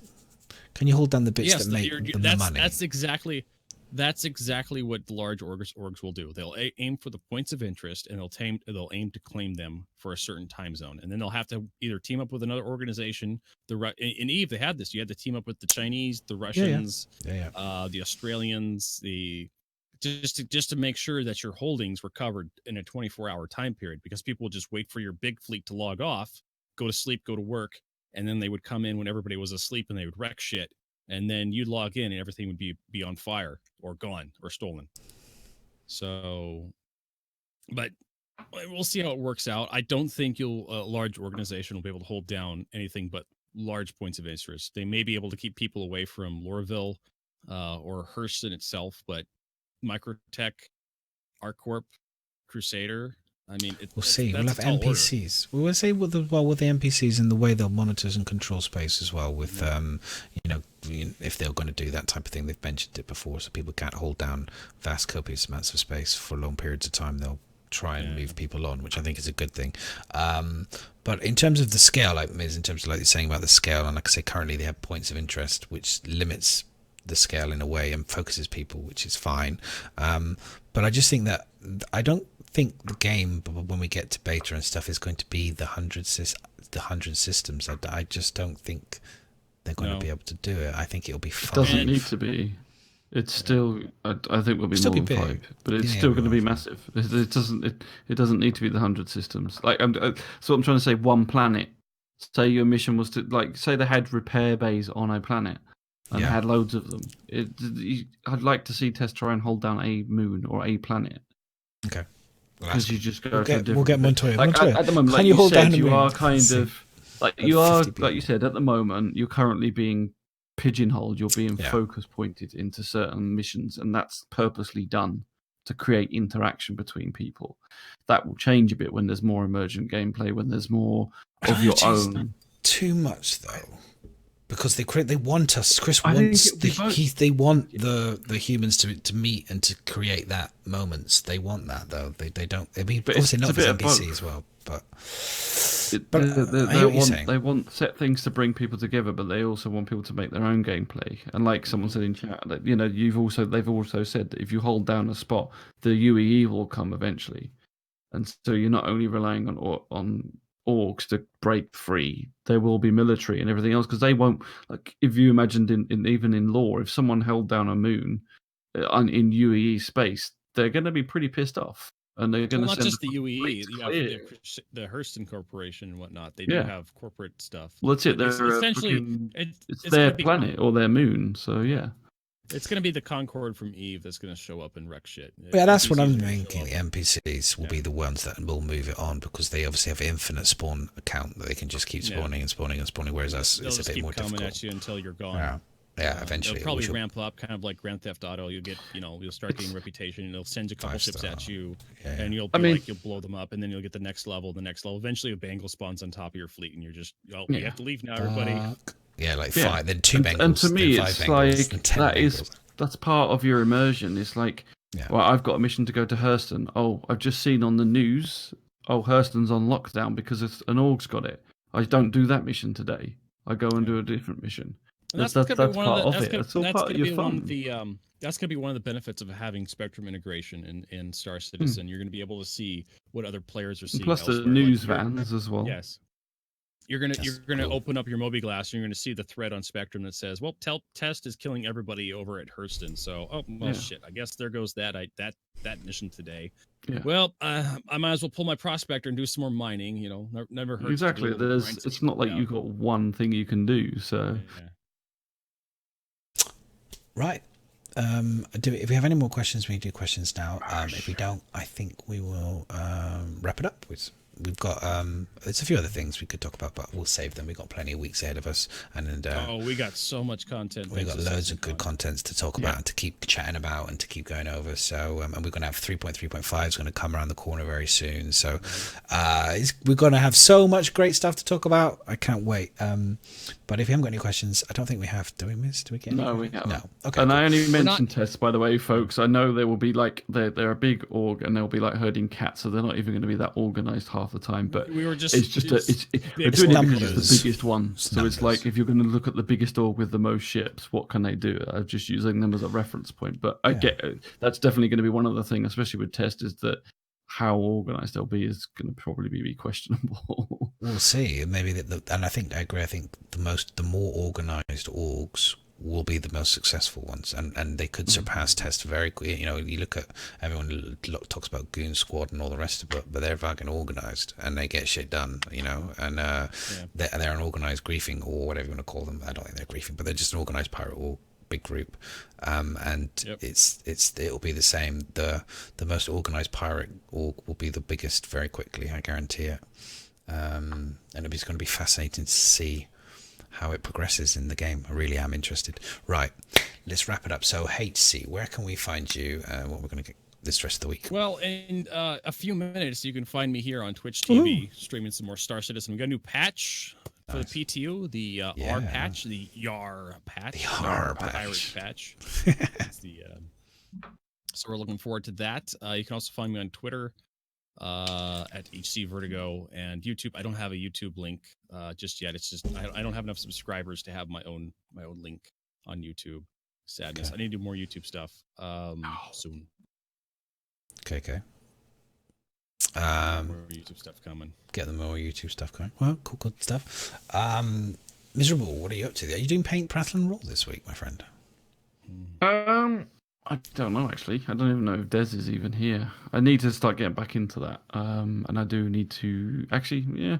I've got a lot of things that I need to be getting on with. And like I said, because of some things that are coming up and hopefully some future projects that we're looking to do with JR, that I will be needing to up my painting game. So I definitely should be doing some more. Like I said before, I did get... So when I was up with JR, he did print me a couple of more little dragonflies. So I do now. I did promise that I would dragonfly giveaway. I did say I would paint her a Star Kitten one. So I've already got to paint a Star Kitten dragonfly. But I have a few. So yeah, I probably will do an Asylum one. We'll give it away. Let's do it. We'll do a giveaway. Yeah, we'll do a giveaway. So we'll get Mr. Paint Asylum one. We'll do a giveaway. Keep these and watch them. So I'll be painting them on stream. But yeah, when and how needs to be a little bit more determined. Whether it be the Wednesday evening, because it's not a really good time for people to watch. Because I normally do it at like 10 o'clock at night till 2 in the morning. But it still may be that if I can't get another time slot. So we'll see. So mine's a little bit up in the air at the moment. We'll be talking a little bit more about it next week because when we have JR and Cal's on, because there's a whole thing about a lot of people have been asking about these models and how they want to buy the desktop models and things, and they're working towards things and trying to talk to CIG, but I think a lot of it is like persuading CIG to actually let them make these models, because you as a community need to let people know that you want these models. But they're looking at doing, when they've had little chats with them, it's about having high quality, highly painted, highly detailed, limited edition run models. So we're going a little. I think we'll go a little bit more about that next week, and why they've chosen to kind of do that, because there is a lot of reason behind it in terms of like cost of how long it takes me to paint it, how long it takes to do the models, and that sort of stuff. So that'll be interesting. So there's a lot of that going forward. So yeah, I'm going to be doing a lot of painting. Hopefully, so if I don't do Paint on Wednesday, I'll try to. We should be doing D&D on Friday. Yes, so if you excited. go on to my we'll be back. yes, I have already got a couple of people on a forklift board. So yeah, D&D on Friday for definite. Which is on my channel, so miserable_G if you're not following me. Otherwise, yeah, follow us on YouTube on Asylum. Yeah, I'm not you sure. just posted all the links and everything, didn't you? I think For that. Hang on, I think I've got it here. One other thing, if you do want to see some of the paintings that I did on the Kraken, if you've missed it last week or haven't seen it yet, there is a post on Spectrum where I've posted pictures of the models that I've already painted. So if you want to see some of the ideas for these, is it in our document? Is it in the document, or maybe not? Yeah, I think so. Hang on, I think that's it. Painting Kraken. Yeah. So if you want to go over there, have a look at it and see some of the painting I've done, then feel free to do so. Please upvote. You never know. Oh, you got it. That's one might like it. So anything, if they see that people like those models, you see that'll also help towards being able to make ones for the future to sell to everybody else. It needs more upvotes. That does. That's a shocking number of upvotes for the amount of work that was done. Shocking. And honestly, people are completely. Anyway, don't get me started on that stuff. But it's great. I'm hoping that Ms. eventually. I'm trying to get roping Ms. in to teach me, or to do like a teaches Madness how to paint, and then we'll put the video. We'll put the video onto YouTube. Because as you're learning, as you're going along, it might be kind of cool, because then there'll be techniques, and then we can kind of go back on them, and like X number of months later, you say, hey, guess what? Though we did this technique that I was learning, but I actually found a better way to do it, and we want to kind of grow what we do content wise. And a big thing is I think we've got Rythius is kindly looking into sorting out a web page for us. I've spoken to him and spoken to some people about trying to get it so that we can have the web page where the videos of our shows go up on, and then also there's a link to like an audio podcast, and you can download it and video podcast, so everything's all nice and neat for people. So that's the goal. But obviously, like anything in life, it requires money, it requires time, and it requires people's time to do it for us. So if you are good at making web pages and stuff, and you want to help us out, please feel free to drop us a message in YouTube if you're listening to YouTube now or wherever. We're always looking for people if you want to help out, and we're always willing to. It doesn't have to be much, just a little bit. We're always willing to promote people and all that stuff as well. We're not fucking huge or anything, but we do our best. Talk for yourself, Madness. I'm massive. He's massive. He's huge. He's a huge guy, but we know. Just below the webcam. I'm back to being streaming more now. Hopefully, between obviously trips to Asia, but I should be streaming a bit more. Trying to find a time that I can do consistently every day now. Probably my lunchtime, to be honest, for a couple of hours every day, back to what I used to, because the kids need to finish that A Way Out as well. We got to finish The Way Out. We will finish that, don't worry. That was on my list of things to grab you now when you're back. We'll do finish our A Way Out. It's the second part. We may have to do the first part again just to remind me what happened. No, we'll finish that. But yeah, I'm a little bit Madness. You catch me here. I catch you on YouTube as well with Miserable. It's going to be exciting, hopefully, the rest of the year. And we'll be back next Monday for the podcast. Catch us up. Thank you, everyone, for joining us. You're all superstars. Yep. Thank you, everybody, for watching and supporting us. It's always awesome. So, appreciate it. Thank you so much. Yeah. Thank you, guys. Let's... anyone to host? Oh, there's lots of people to host tonight. It's busy as. It's a very busy evening Monday, it seems, for Star Citizen. I guess the new patch All has of a made it sudden, pretty busy. new patches. New patches, everyone goes crazy. Who is there? Anyone here that we haven't hosted before, or shall we host somebody? We got Boomer Fett, maybe, or the Few. What do you guys want to do? Well, I think we should host. I think we should support small streamers. I think so. I think we should host the Few. Yeah, he's a small time these days, isn't he? He's not doing enough Small giveaways. times. Bless him. He's got to up his giveaway game. You know, that's the problem. Yeah. Up that giveaway game. Right. Let's do this. Let's do this. We'll raid Boomer because I haven't raided him. There you go. So let's do that. Raid. Send Boomer some love. Please tell me that worked. Oh, hang on. It's Boomer Fett. Is that right? Did I do that correctly? Nope, that didn't work. I spelled him wrong. Sorry, guys. It's /raid. No, it's /raid, not exclamation mark raid. Oh, it's /raid, isn't it? And it is Bomber Fett, not Boomer Fett as well. Oh, thank you. This is like the well-organized raids that we love to run. We always do this at the end. You can imagine if it was an actual battle, it'd be like that sort of like carry on. One job. Your spears and stuff as you run into the battle and tripping over your horses. And it's like, raid. I have come to a conclusion. My new emote is going to be one job. That's literally that. I've had one job to do, and I fucked it up every time. It's going to be the FOIP emote too. Use it there, man. I know.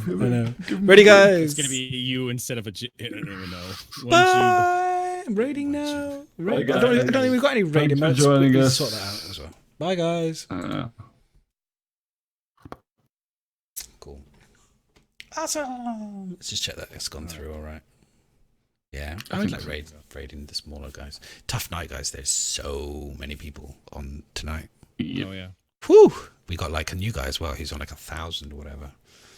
Yeah. We're like fourth row down. Really hard to get going. But yeah. There's a lot of streamers today. 3-3. Everyone's like, yeah, 3-3, and then they trust me, it's gonna last. It won't last long. Yeah. About the end of the month, and everybody's gonna be like, we're going back to their side projects when they realize it's not that big of a deal. It'll fall off until the next patch. It'll fall off in the midterm. It's all about looking at the end game. Just the people come in, big ones, big guys, soak it all up. Sorry, my XSplit has been so bad to manage this evening. You need to get good. Madness. I need to fucking. It's just incredible. Sort your shit out. And I need